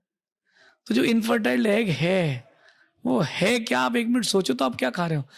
थोड़े से विटामिन और प्रोटीन्स के लिए आप ये सब क्यों कर सकते हो? एक सोचने की फली आती है, उसको गांव की भाषा में कहते हैं मुनगे की कोसे। तो उसको अगर आप उबाल के लेते हो, उसमें आपको सारे विटामिन, सारे प्रोटीन, सब कुछ मिल सकता है। इवन दो जो विराट कोहली है वो पहले वीगन नहीं थे, तो डॉक्टर पंकज सिंह ही है बेंगलोर के, जिन्होंने जो अपने इंडियन क्रिकेट टीम के ऑफिशियल डॉक्टर हैं, उन्होंने उनसे कहा कि आपकी लीवर में फैटी लीवर हो रहा है और कुछ दिन बाद आपको प्रॉब्लम हो जाएगी। तो उन्होंने टोटल मांस छोड़ करके टोटल वीगन हो गए। और आप बताओ क्या एनर्जी है, क्या कमी है? कोई कमी नहीं है। कमी यहाँ है, कमी यहाँ है, दिमाग में और जीभ में। बाकी इनफर्टाइल जो एग है वो भी एक प्रकार से आप क्या खा रहे हो, आप स्वयं सोचिए कि वो जो लेडीज प्रोसेस होती है, वो उसकी निकली हुई चीज़ है, उसको कोई देखना पसंद नहीं करता, उसको खा कैसे सकते? क्या डेयरी प्रोडक्ट्स खाना ठीक है? एक अपेक्षा से देखा जाए तो डेयरी प्रोडक्ट्स भी जो आजकल चल रहे हैं वो ठीक नहीं है, क्योंकि वो जो दूध निकाला जा रहा है वो गाय को पीड़ा दे करके निकाला जा रहा है। उस जो खुशी से दे वो बात है। गाय के बछड़े को थोड़ा सा पास में लाते हैं, दूध चखाते हैं और साइड कर देते हैं, और वो बेचारी उसके अंदर जो ममता है वो देखती कि मेरे बच्चे को दूध नहीं दिया, तो वो दूध आपके लिए उतना पॉजिटिविटी नहीं देता। प्रोसेस सही हो तो कोई बात नहीं। आजकल कृत्रिम भी बन रहा है दूध। एक मेरा फ्रेंड था, उसका बिजनेस था दूध का, वो 5000 लीटर रोज दूध बेचता था। अगले दिन उसने डेयरी वाले से कहा कि 6000 चाहिए, तो उसको दे दिया गया। तो उसके अगले दिन उसने कहा कि 7000 चाहिए, उसने दे दिया। बोले यार गाय का दूध कैसे बढ़ा सकते हैं? पेड़ तोड़ने के अपन उगा लेंगे। बोले सर आपको जितना चाहिए उतना मिलेगा, सब टेक्निक है। तो डेयरी प्रोडक्ट से भी थोड़ा बचना चाहिए। जो लेडीज डिजीजेज हो रही हैं, आप देखना आज से 2 साल बाद ये बात सामने आएगी।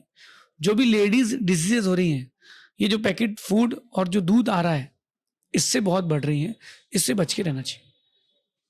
अभी हाल ही में राम भद्राचार्य जी ने एक कमेंट किया, आपने देखा?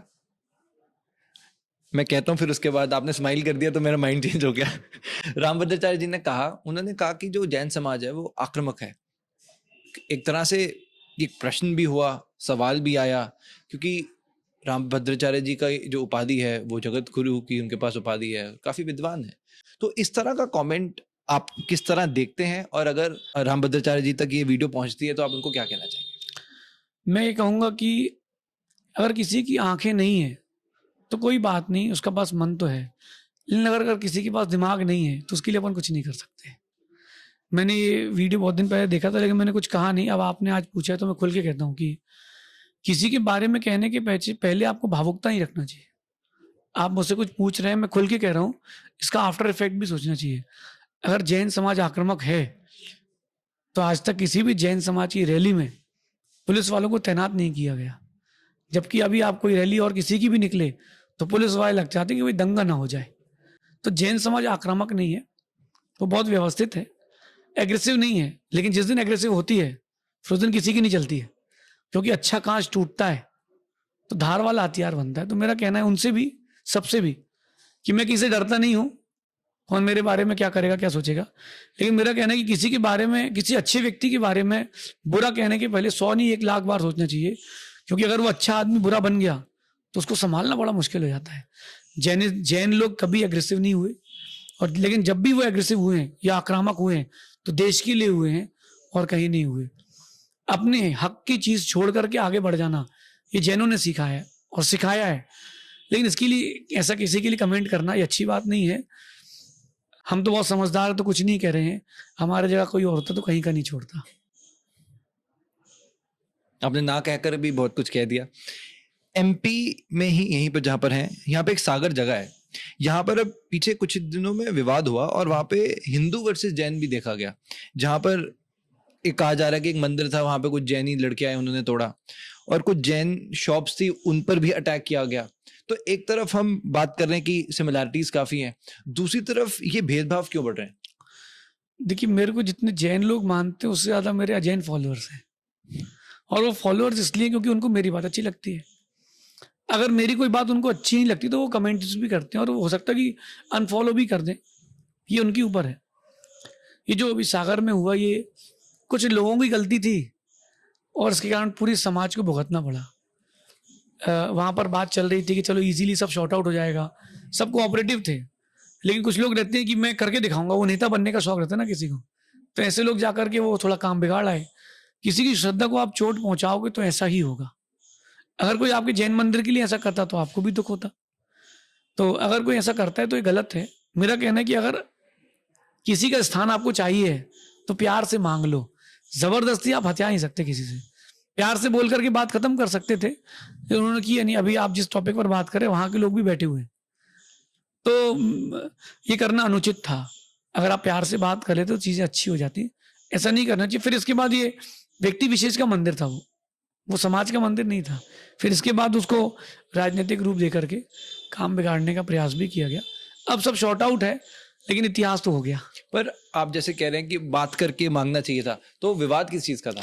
विवाद ये था कि वो जैन मंदिर का विस्तार हो रहा है, बड़ा हो रहा था, तो बीच में वो उतना ऐसा एरिया आ रहा था, उन्होंने कहा कि आप अपना एरिया इस तरफ शिफ्ट कर लें तो एक अच्छा हमारा मंदिर का व्यू अच्छा हो जाएगा, और कुछ भी नहीं था।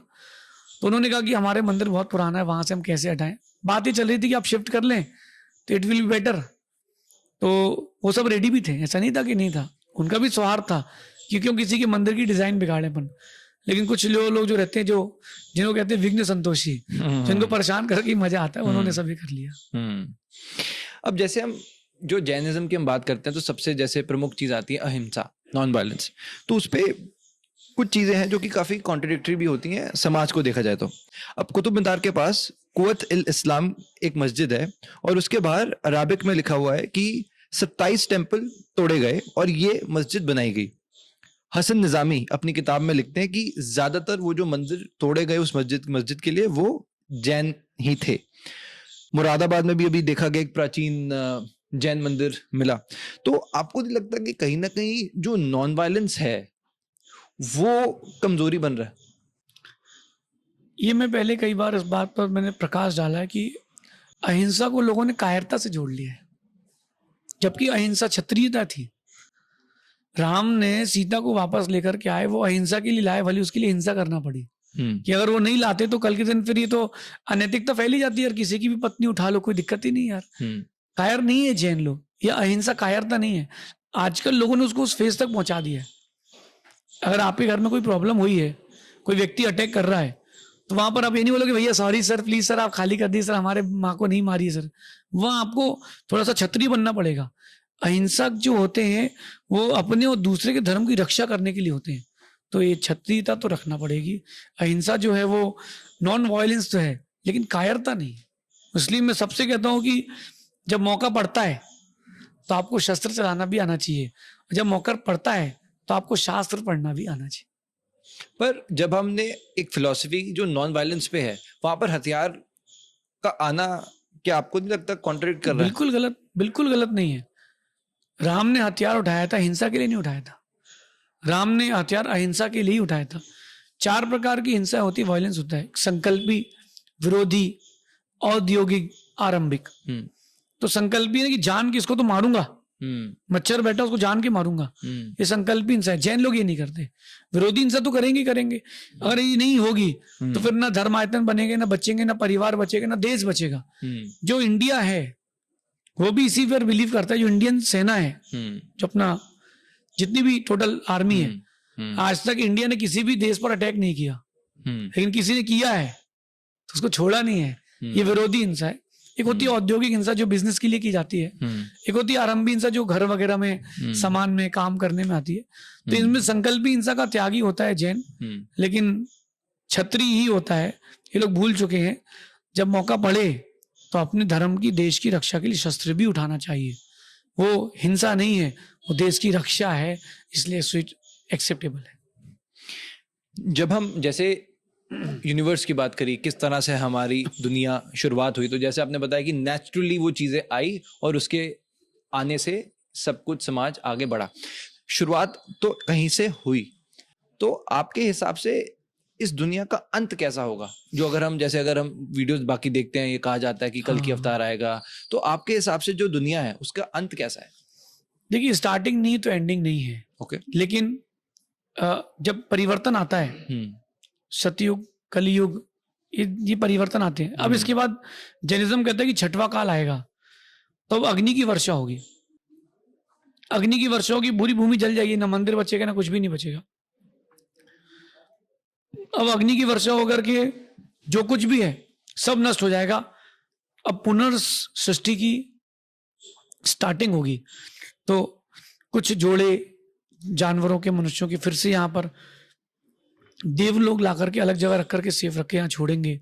फिर से सृष्टि का संरचना वापस धीरे धीरे स्टार्टअप होगी, और यही क्रम चलता रहता है। अच्छे दिन आते हैं, जाते जाते बुरे दिन आ जाते हैं, फिर बुरे दिन आते हैं, फिर जाते जाते अच्छे दिन आ जाते हैं।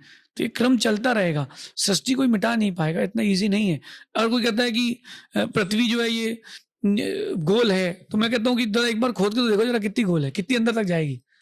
तो बहुत सारी चीजें जो होती हैं वो समझ में आएगी। 16वीं शताब्दी तक के जो वैज्ञानिक थे वो इस बात को प्रूव करते थे कि जैनिज्म की जो थ्योरी है ज्योग्राफी की, वो परफेक्ट है। आपने भी पीछे कहा कि आप प्रायश्चित भी करते हो, कैसे करते हो? देखिए, प्रायश्चित के दो तरीके होते हैं। एक वो जो गुरुजी ने हम लोगों को बोल दिया कि बेटा छोटी मोटी चीजें तुम सेल्फ अपना प्रायश्चित कर लिया करो। कोई चींटी मर गई धोखे से, या हमने करवट बदल लिया बिना पीछे से मार्जिन करे, तो ये छोटे मोटे प्रायश्चित आप स्वयं कर लिया करो। लेकिन स्वयं कोई कैसे? स्वयं मतलब कि 9 बार नमोकार मंत्र, महामंत्र का पाठ करके, वो कायुत्सर कहलाता है, उसके रूप में प्रायश्चित करते हैं कि 2 कायुत्सर करना है, 6 कायुत्सर करना है, कि 12 कायुत्सर करना है, 5 माला फेरना है। तो ऐसे कायुत्सर करके प्रायश्चित करते हैं। बाकी गुरुजी हमसे थोड़ा दूर है अभी, तो वो यहाँ ये जो बच्चे लोग जाते हैं या कोई और जाता है तो पत्र लिख करके भेज देते, वहां से प्रायश्चित आ जाता है, और फिर मैं उसकी माला करके अपना जो पाप मैंने कमा लिया इस बीच में, छोटा मोटा पुण्य के बीच में भी, उसको भी क्षय करके चलते हैं कि मुझे अब आगे संसार में नहीं भटकना। आपकी पर्सनल लाइफ के बारे में अगर हम थोड़ा सा और जानना चाहें, तो जैसे कि पता चला कि आपका बिजनेस भी था, करोड़ों रुपए भी कमा रहे थे, तो थोड़ा सा मैं जानना चाह रहा हूँ कि वो लाइफ कैसी थी जिससे कि लोगों को परिवर्तन आज समझ आ पाए। जब मैं छोटा था 4 साल का, तो हमारे यहाँ उस समय 3 वैन थी, जब लोगों के स्कूटर नहीं होती थी। फिर वो बोलते हैं ना कि दिन बदलते हैं देर नहीं लगती है, तो फादर को लॉस लगा, सब चेंज हो गया और लॉस की लाइफ उनकी चली। उन्होंने फिर भी हम लोग को लग्जरियस ही रखा। फिर धीरे धीरे मुझे लगा कि अब मुझे डिग्री की नहीं, पैसे की ज़रूरत है। तो 12.5 साल की एज में मैंने डिसीजन लिया कि मैं अब बिजनेस करूंगा, और फादर के साथ बिजनेस करने में मैं उतरा, और लगभग 10 साल मैंने बिजनेस किया, अपना स्वयं का मैन्युफैक्चरिंग स्टेट किया, डेवलप किया, आर्टिफिशियल ज्वेलरी का बिजनेस किया, फिर वो इसको गोल्ड में कन्वर्ट किया। इन सब के बीच में मुझे ऐसा लगा कि जो दुनिया कर रही वही तुम कर रहे हो, तो तुमने किया क्या है? पैसा कमाते हैं, थोड़ा बहुत बचाते हैं, जो पिता की संपत्ति होती है उसको बढ़ाते हैं, अपने बच्चों को देके चले जाते हैं, और फिर वो बच्चा 1 करोड़ की संपत्ति 2 करोड़ कर देता है। फिर जो 2 वाला जो होता है वो 6 कर देता है, 6 वाला 10 कर लेता है, 20 कर लेता है, फिर एकदम से जो 20 वाला होता है वो 0 कर देता है, और फिर से वो साइकिल चालू होता है। तो मैंने कहा अपन पैसा दूसरे के लिए क्यों कमाएं? फिर मैंने सोचा कि मेरा जो भाग्य है उसको तपस्या में लगाया जाए, मेरे शरीर को तपस्या में लगाया जाए। फिर मैंने रास्ता चुना, बिजनेस मैंने बहुत किया, और मुझे लगता है कि मेरा माइंड बिजनेस में बहुत अच्छा था, लेकिन उन सब के बावजूद मुझे लगा कि यार ये रास्ता जो है, ये पैसा कमाना कोई बड़ी बात नहीं है, लेकिन पुण्य कमाना बहुत बड़ी बात। तो फिर मैं इसको डाइवर्ट करके गुरुजी के साथ चल दिया। तो अगर कुछ अगर नंबर देना हो तो कैसा बिजनेस था, क्या अगर कुछ लोगों को आइडिया लगे कि किस तरह का बिजनेस चल रहा था? मैंने तो ये किया था कि मुझे काम बात पसंद थी कि मुझे अपने ऊपर कोई पसंद नहीं है, मेरे ऊपर मुझे कोई पसंद नहीं था। तो मैंने क्या किया कि डायरेक्ट मैन्युफैक्चरिंग करी, और मैन्युफैक्चरिंग के बाद मैंने अपने बिजनेस को बहुत ऊंचा पहुंचाया। मेरा पड़ोसी भी मेरे ही माल बेचता था, उसको पता नहीं था। और बिजनेस को मैं नेक्स्ट लेवल तक ले जाने का मेरा बहुत मन था। इस बीच में गुरुजी मिले, मैंने कहा नाउ ड्रॉप, अपन अब आगे चलते हैं, क्योंकि ये चीज जो है ये सेटिस्फेक्शन नहीं दे रही थी। पैसा तो बहुत कमाया था, मुझे ज्वेलरी पसंद थी पहनने के लिए, लेकिन मुझे सेटिस्फेक्शन नहीं मिल रहा था अपनी लाइफ से। और जिस दिन गुरुजी से मिला मुझे लगा कि यार ये सबसे अच्छे मित्र हैं, और वहीं से सेटिस्फेक्शन मिला, और वहीं से मैंने अपने आप को फिर चेंज किया। अभी तक जैसे काफी साल हो गए हैं कि आपने एक मुनि का वेश धारण किया, लाइफ में कोई रिग्रेट? मुझे मेरी लाइफ से मुझे कोई रिग्रेट नहीं है। मुझे लगता है कि जितना मैं डिजर्व करता था, मेरी जिंदगी ने मुझे उससे ज्यादा ही दिया, क्योंकि मैं जिस प्रकार का इंसान था, तो जिंदगी ने मुझे मेरी अपेक्षा से बहुत कुछ ज्यादा ही दे दिया है। तो मैं अपनी जिंदगी से कोई भी रिग्रेशन नहीं है, मैं बहुत खुश हूँ, क्योंकि जो मुझे मिला है वो मेरी औकात से ज्यादा मिल गया। मुझे गुरु मिल गए, मुझे भगवान के प्रति श्रद्धा मिल गई, और इतना कुछ चेंज आ गया कि लोग मुझे गुरु मानते हैं। तो मुझे कोई रिग्रेशन नहीं है। रिलीजन और स्पिरिचुअलिटी में क्या फर्क है? देखिए, रिलीजन्स बहुत सारे हो सकते हैं, लेकिन सभी रिलीजन्स जो होते हैं स्पिरिचुअलिटी के लिए किए जाते हैं। स्पिरिचुअलिटी जो है वो हमारा लक्ष्य है, और जो रिलीजन्स है वो लक्ष्य तक पहुंचाने का साधन है, ऐसा समझिए। कोई स्तुति, जैसे जो मैंने बताया कि जब कुछ क्वेश्चंस अगर तो किसी ने कमेंट किया था कि ऐसी क्या कोई पावरफुल मंत्र हो जो कि वो खुद अपने घर पे करें ताकि उनकी लाइफ अच्छी हो? मैं आपको मंत्र शास्त्र की एक बात बताता हूँ कि कहते हैं कि इस मंत्र में बहुत पावर है। अब मैं अपने मंच से बोलूंगा कि इस मंत्र से बहुत पावर, तो मेरे अनुयायी उसी मंत्र को फेरेंगे, उनका काम बन जाएगा। कोई और हिंदू दर्शन का होगा, बोले गायत्री मंत्र की माला फेरेगा तो काम हो जाएगा। कोई और किसी दर्शन का होगा तो वो कोई और माला बताएगा। वास्तविकता में ताकत मंत्र में तो है, लेकिन वो मंत्र में ताकत भरने वाला मैं हूं। गुरु मंत्र से बढ़ के कोई मंत्र नहीं है। जैनों की बात करें तो नमोकार महामंत्र सबसे पावरफुल मंत्र है। मैंने उस चीज को आजमाया है। मैं यहाँ आके बैठा तो पहले मैंने नमोकार मंत्र ही पढ़ा था, क्योंकि मुझे पता है कि मुझे कुछ नहीं आता, जो है तो भगवान सब आपका ही है। तो महामंत्र की पावर सबसे बड़ी है, नमोकार मंत्र की। फिर भी अगर पावर बड़ी नहीं होती तो राम मंदिर की नींव में भी नमोकार नहीं लिखा जाता। तो पावर तो बहुत बड़ी है। फिर भी एक सबके लिए कॉमन बोल रहा हूं कि जो आपका गुरु आपको मंत्र दे दे, उससे बड़ा कोई गुरु मंत्र नहीं है। तो मेरे गुरुजी ने जो मुझे मंत्र दिया है, नमोकार मंत्र के बाद मैं उसको सबसे बड़ा मंत्र मानता हूं। तो अगर आप जिन जिन को भी मानते हैं, अपने गुरु से कोई मंत्र ले लें और निश्चल भावना से उसको आप आराधना करें। सबसे पहले उसकी 1.25 लाख जप करें, 1.25 लाख जप। इसके बाद उसकी हर दिन एक माला फेरें। कोई भी काम सोचेंगे वो मंत्र काम करेगा, लेकिन आपने जिस दिन गलत सोच लिया उस दिन वो मंत्र काम नहीं करेगा। मैं अभी तक अपने गुरु मंत्र की 2 करोड़ से ऊपर जाप कर चुका हूँ, और मुझे पता है कि मैं जो सोचता हूँ वो होता है। मैं जहां बैठता हूँ, जितनी जगह होती है पूरी फुल होती है। तो मैं इतने कॉन्फिडेंस से करता हूँ क्योंकि मुझे अपने गुरु मंत्र पर विश्वास है। तो जो नमोकार मंत्र के उसका उच्चारण हम कर सकते हैं? आप भी कर सकते हो, बस इतना है कि शुद्धि का ध्यान रखा जाए। जब जूते पहने हो, सॉक्स हो, मुंह झूठा हो, तब ना बोले। बाकी आप 24 घंटे ना आप भी नमोकार का पाठ कर सकते हैं। अभी आप कुछ अगर बता सके कैसे करते हैं? देखिए, नमोकार मंत्र जो है वो एक गाथा के छंद में है। नमो अरहंताड़म, नमो सिद्धाणम, नमो आयरियाणम, नमो वज्जायाणम, नमो लोये सव्यसाहुडम। ये पंच परमेष्टि का नमस्कार मंत्र है। इसमें किसी व्यक्ति का नमस्कार नहीं किया गया। जिनमें जो गुण थे वो सब इसी में। महाराज जी, जो हाथ देखते हैं, क्या आप बिलीव करते हैं कि हाथ की रेखाओं में जीवन का सच छुपा है? बिल्कुल। पामेस्ट्री जो है वो मिथ नहीं है। हाथ देखना या हाथ की रेखाओं को मानना गलत नहीं है। हाथ की रेखाएं गलत नहीं होती, लेकिन भगवान ने उस हाथ की रेखाओं के ऊपर उंगली दी हुई है। तो वो हाथ की रेखा कहती है कि तुम्हारे ये भाग्य है, और इस सारे भाग्य को लेकर के तुम आए हो। लेकिन सफल तभी होगा जब तक तुम मेहनत करोगे। मेहनत नहीं करोगे तो भाग्य सफल नहीं होगा। मैं आपको बताऊंगा, आप आश्चर्य करोगे। अभी मेरे हाथ में भाग्य रेखा नहीं है। मैंने ये भी पढ़ा है मेरे हाथ में भी भाग्य रेखा नहीं है, और भाग्य रेखा नहीं फिर भी मेरा भाग्य बहुत तेज है। क्योंकि जिसकी भाग्य रेखा नहीं होती उसका भाग्य बहुत तेज होता है। भाग्य रेखा होती कौन सी है? ये जो आपकी ये जो रेखा होती है, ये वाली? ये भाग्य रेखा होती है। इसकी ठीक बाजू से एक रेखा आती है, ये भाग्य रेखा कहलाती है। अच्छा, तो इसके अभी साथ आपने में देखा ये- जरा, हाँ, ये वाली। हाँ, आपकी स्टार्ट हो रही, देखो अभी ना, हाँ। है ना। और जिस दिन ये आपके यहाँ से कलाई से लेकर के मध्यमा उंगली तक टच कर जाती है, हाँ। उस दिन आपका राजयोग चालू हो जाएगा। अच्छा, लेकिन वो तभी होगा जब अपन मेहनत करेंगे। हाँ, तो ये जो अपन ने पूर्व में कर्म किए थे, हाँ, उसको बताने का बोर्ड है हाँ, कि तुम ये सब कर सकते हो, हाँ, तुम्हारे में कैपेबिलिटी है। लेकिन कहोगी तब जब तुम मेहनत करेगा। एक व्यक्ति ने मुझसे बोला कि मैं कौन सा बिजनेस कर सकता हूँ। हाँ, मैंने कहा जिसमें पैसा कमा सकते हो सब बिजनेस कर सकते हो। हाँ, अंबानी के पास कौन को हाथ दिखाने क्या हो, और वो कौन सा बिजनेस नहीं करता है। हाँ, तो जिसमें पैसा कमा लो वो सारे बिजनेस कर सकते हो। इस पर डिपेंडेंट ना हो, क्योंकि चेंज होता रहता है। अच्छा, जब मेरी दीक्षा नहीं हुई थी तब यहाँ तक तिल नहीं था। अच्छा, दीक्षा के बाद मेरा तिल आया, उसके बाद भी बहुत सारे चेंजेस आ गए। हाँ। थोड़ा सा अगर आप बताएंगे कि ये किसके लिए होती है, ये किस लिए होती है? ये जैनों की अपेक्षा से आयु रेखा है। ये वाली आयु रेखा है? आयु रेखा, ये ब्रेन बुद्धि, ये वाली बुद्धि, ये वाली? ये वाली ये जीवन रेखा है। अच्छा, ये वाली जीवन रेखा अब है। मैं ये वाली- अन्य दर्शन से कहता हूँ, हाँ, ये जीवन रेखा है, ये आपकी स्वास्थ्य रेखा और ये हृदय रेखा होती है बीच की। तो इससे इतना मालूम कर लेते हैं कि अरे कितना जिएगा, कितना स्वास्थ्य खराब होगा, कैसा क्या होगा। लेकिन मेरा मानना है कि इन सब चीजों पर ना बिलीव करके अपन को अपनी मेहनत पर बिलीव करना चाहिए। मैं ऐसा व्यक्ति हूं कि मैंने अपने जीवन में हर काम पे अपना 100 नहीं 1000% दिया,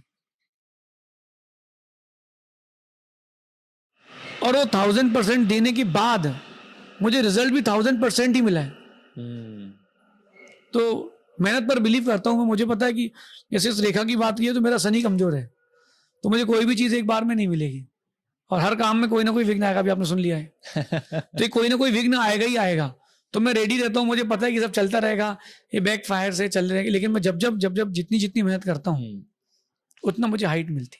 तो महाराज जी, हमारी ऑडियंस के अब कुछ क्वेश्चंस हैं। किसी ने एक सवाल पूछा कि क्या जो मोक्ष है सिर्फ जो मंक हैं या जिन्होंने त्याग किया है, तपस्या कर रहे हैं, जो मुनि हैं, उन्हीं को मिलेगा?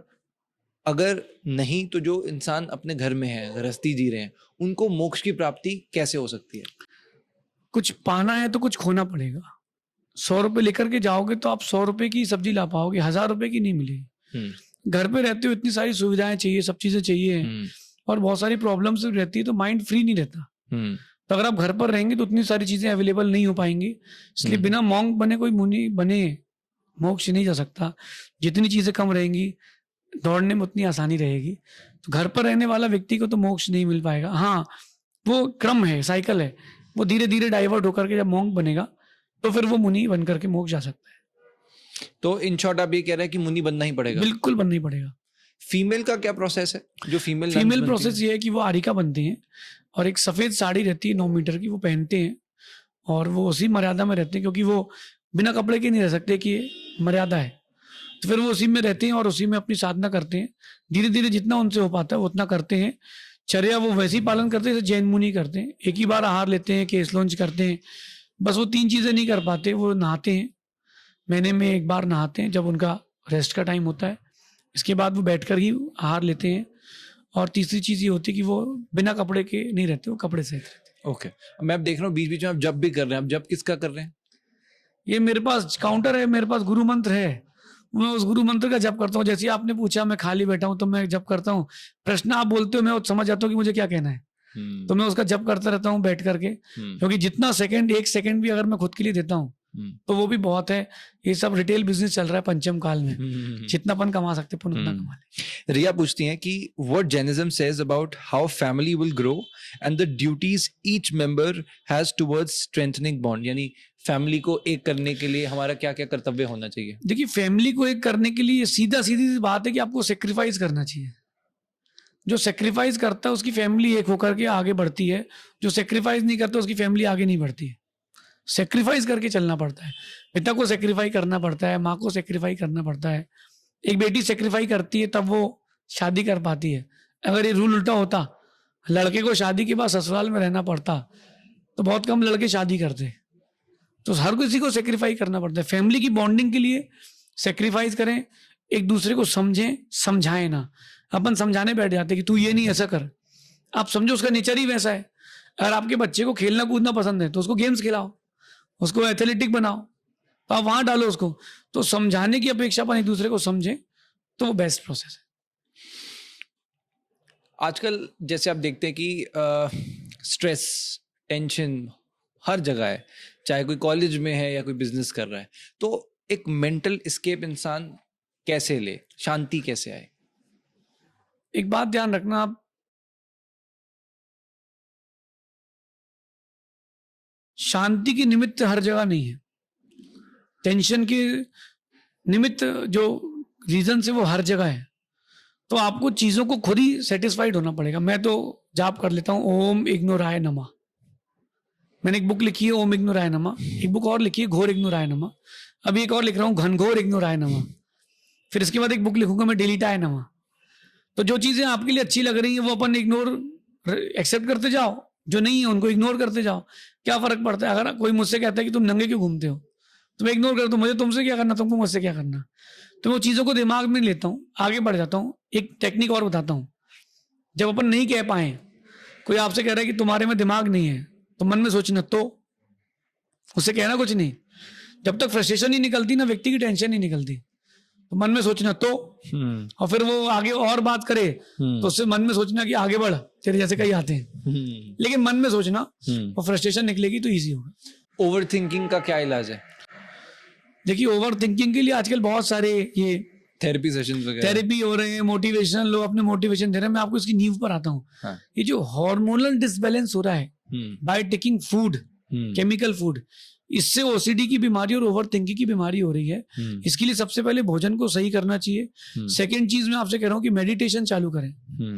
मेडिटेशन, योगा, प्राणायाम, ये आपकी ओवर थिंकिंग को घटा सकता है। Good reading, good writing, good listening, ये उसका। मेडिटेशन के बारे में आप बताइए, आप भी बहुत मेडिटेट करते हैं, किस तरह से जो स्टार्ट कर रहा है वो मेडिटेशन शुरू कर सकता है और कैसे वो मन को उस तरह स्टेबल करे? बहुत इजी प्रोसेस है, कम चीजें रखें और टारगेट सही रखें तो मेडिटेशन आप कर सकते हैं। ये ध्यान करने की प्रक्रिया जो होती है, जब तक अंदर से आप खाली नहीं होंगे तब तक आप ध्यान नहीं कर सकते। तो जो मेडिटेशन का प्रोसेस है उसमें आपको एकाग्र होना पड़ेगा, चीजों को अपने पास से हटाना पड़ेगा, रिलैक्स रहना पड़ेगा, जो यहाँ चल रहा है उसको और यहाँ को कनेक्ट करना पड़ेगा।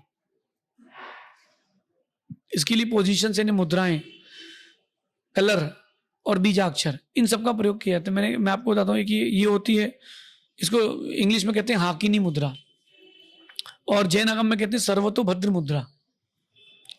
लेफ्ट ब्रेन राइट ब्रेन को जोड़ने के लिए मुद्रा होती है।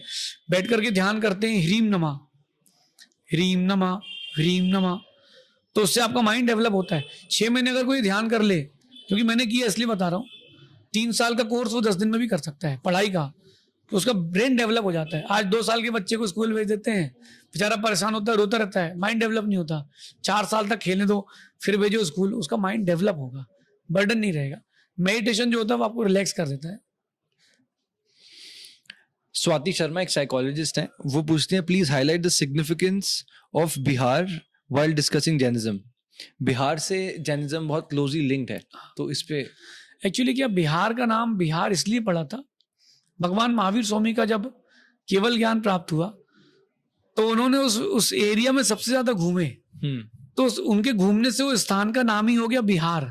मुंजा चलते हैं उसको बिहार कहते हैं, तो उन्हें घूमने के कारण वो चीज नाम ही पड़ गया बिहार। वहाँ बहुत सारे मुनिराजों का मोक्ष के स्थान है, बहुत सारे का ज्ञान प्राप्ति का स्थान है, तो बहुत प्योर स्थान है। लेकिन अगर उस स्थान को बचा के रखना है या उस वर्गणाओं को बचा के रखना है तो वहां पर आपको नॉन वायलेंस का अधिक से अधिक प्रयोग करना चाहिए, क्योंकि जहां जहां वायलेंस होता है वहां चीजें सब डिस्टर्ब हो जाती हैं। दीपाली गर्ग पूछती हैं, I just want to know why there so many dos and don'ts in Jainism. ये बात मेरे पास कई बार आई है।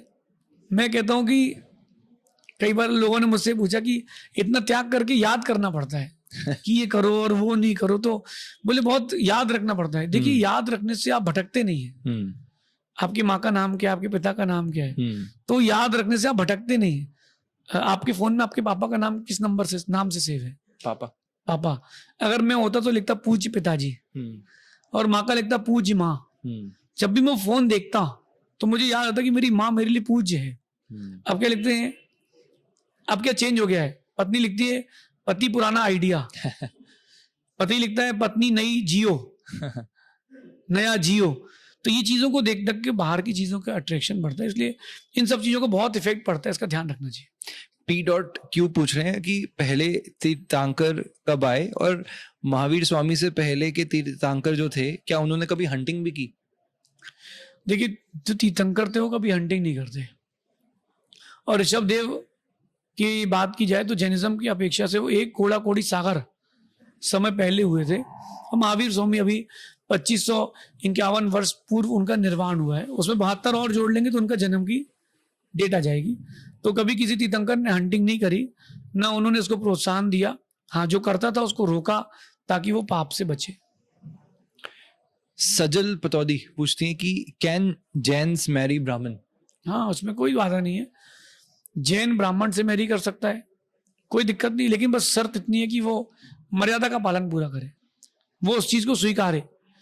गौतम स्वामी, हमारे गणधर गौतम स्वामी ब्राह्मण थे, बहुत सारे आचार्य हमारे ब्राह्मण थे, इसमें कोई बाधा नहीं। नेमिनाथ भगवान यदुवंशी थे, तो कास्ट से कुछ नहीं है, बात वहां पर एक्सेप्टेंस से है। अगर आपने उस दर्शन को स्वीकारा है, उनकी बात स्वीकारी है, तो कोई बात ही नहीं है। यहाँ कोई धर्म परिवर्तन की बात भी नहीं है। हमारा कहना है कि मर्यादा, उस मर्यादा का आप भी ध्यान रखें, उस मर्यादा का हम भी ध्यान रखें, क्योंकि धर्म है। आप चाय पीते पीते मंदिर में नहीं जा सकते, ये मर्यादा है। आपकी माँ आपके लिए माँ है, बहन बहन है, पत्नी पत्नी है। आप पत्नी को बहन की दृष्टि से नहीं देखते, बहन को माँ की दृष्टि से नहीं देखते, बहन को पत्नी की दृष्टि से देखते। ये एक भारतीय सभ्यता की मर्यादा है, हर दर्शन की मर्यादा है। तो अगर ब्राह्मण कोई मैरी करना चाहता है जैनिज्म में तो कोई मना नहीं है, लेकिन उसको उसकी जो मर्यादा है, जो नियम कायदे हैं, वो स्वीकारना पड़ेगा। शादी के बारे में आपका क्या कहना है? आजकल आप देखते हैं कि आप दिल्ली बॉम्बे में जाएंगे तो सबको होता है अभी सही लाइफ पार्टनर नहीं मिल रहा, और आप देखेंगे एस्ट्रोलॉजिस्ट के पास भीड़ सबसे ज्यादा इसी सवाल पे है कि जी मेरे बच्चे की शादी नहीं हो रही। एक मत है कि शादी नहीं करनी, और दूसरा है कि कोई सही इंसान नहीं मिलता।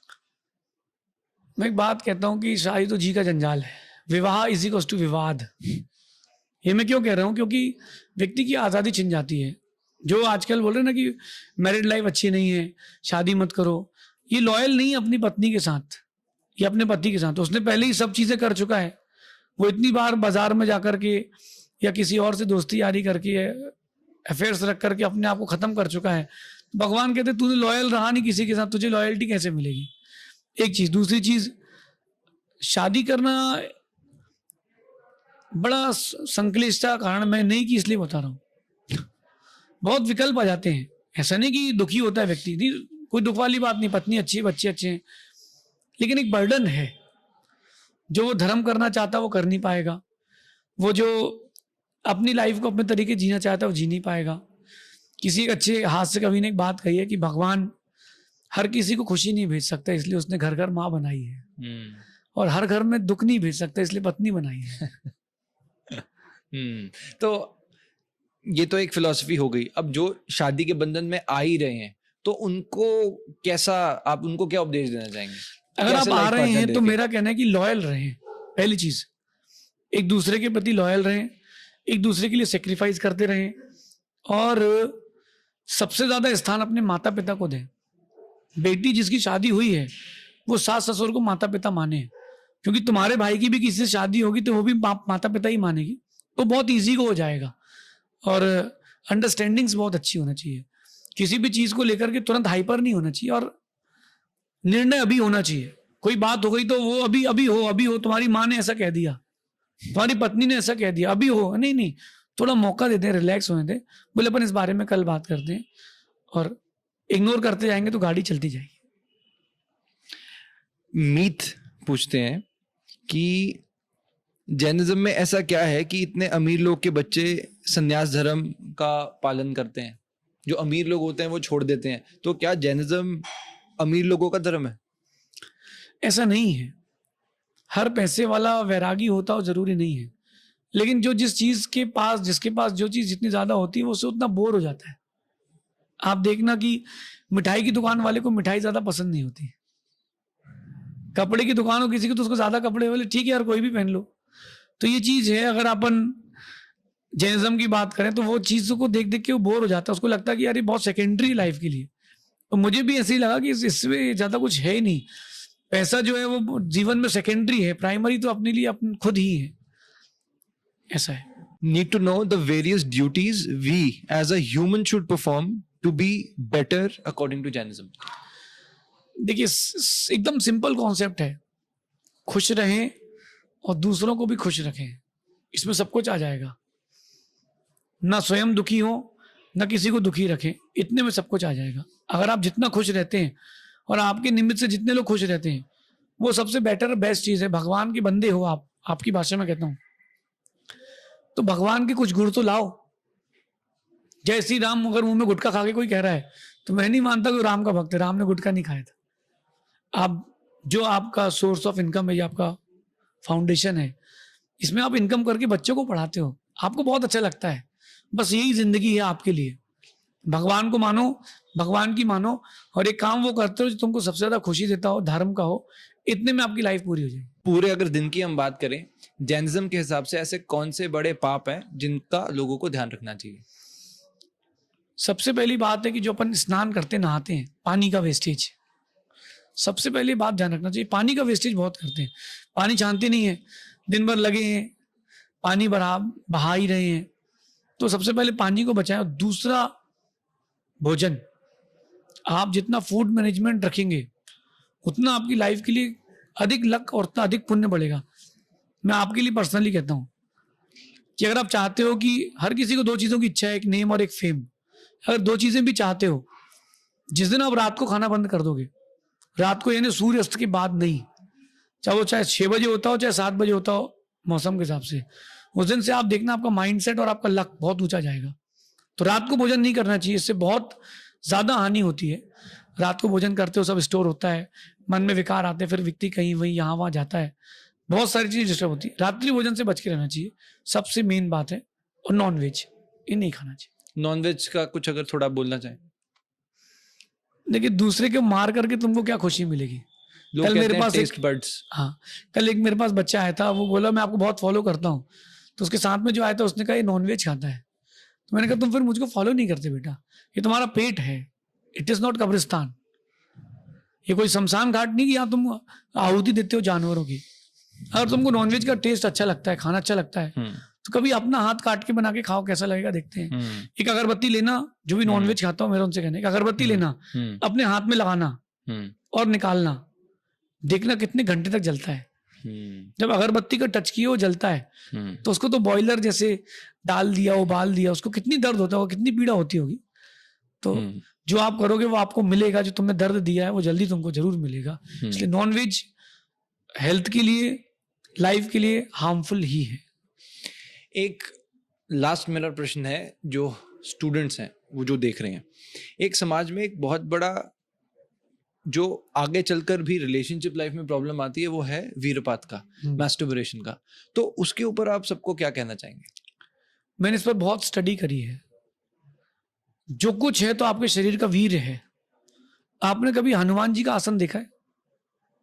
नहीं देखा। अब आप कभी हनुमान जी के मंदिर जाएं, वो राम के सामने बैठते हैं, तो वो एक एड़ी उनकी जो रहती है वो उनके जो गुदा द्वार होता है उसके और लिंग के बीच में होती है, और वो बैठते उसी के दम पर बैठते हैं। वो जो आसन होता है वो आपके वीर को ऊपर पहुंचाता है। एक बहुत सिंपल बात कहता हूँ आयुर्वेद से, आप अपना हाथ ऐसा कर लीजिए, जितना आपका ये अंजलि बनेगा, करिए ऐसा, जितना आपका ये अंजलि बनेगा इतने आपके शरीर में वीर रहेगा, इससे अधिक नहीं रह पाएगा। अब आप देखना कि अगर ये मेरे हाथ में इतना वीर है और मैं भोजन करके इसको बढ़ाता जाऊं तो छलकेगा कि नहीं? ये बाहर गिरेगा। और गिरेगा कब? वो जब मन खराब होगा। तो अपने शरीर का जो वीर है उसको ओज बनाना चाहिए, शीर्षासन लगाना चाहिए, मेडिटेशन करना चाहिए, जो आपने भोजन लिया है उसको पूरा पचाना चाहिए, आसन करना चाहिए।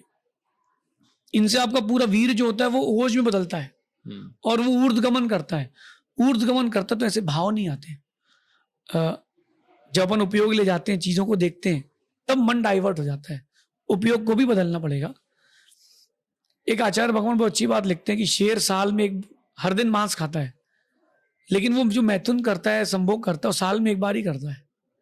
लेकिन कबूतर मिट्टी खाता है और दिन भर गुटर गुटर करता है। तो भोजन और आपके भाव दोनों इसके लिए बहुत इफेक्टिव है। तो वीर बहुत सबसे कीमती चीज है जो ये हस्त मैथुन करते हैं। इनसे मेरा कहना है कि कमजोरी आएगी और कुछ नहीं आएगा, बुद्धि भ्रष्ट होगी, कुछ नहीं होगा। आज के बच्चे कह रहे पढ़ाई नहीं हो रही, हमको याद नहीं हो रहा। तुम्हारे पास वीर ही नहीं है तो याद कैसे करोगे तुम? 30 साल का आदमी हो जाए कोई 25 साल का, जरूर थोड़ा ना कि ब्रह्मचारी हो। तो आपने अगर उसको सिक्योर करके रखा है, वो चीज आपके लिए ओझ लाएगी, वो बुद्धि बढ़ाएगी। पहले ये होता था कि पढ़ाई तक ब्रह्मचर्य व्रत रखते थे, अखंड चोटी रखते थे और अखंड ब्रह्मचर्य रखते थे। उससे क्या, शादी के पहले तक और बल्कि, तो उससे क्या होता था कि शरीर में शक्ति रहती थी। अब आज कुछ बचे ही नहीं है, तो शादियां भी कर रहे हैं तो बच्चे नहीं हो रहे, ना उसका पार्टनर सेटिस्फाइड हो रहा है। तो ये सब चीजें बहुत लाइफ के लिए हार्मफुल है।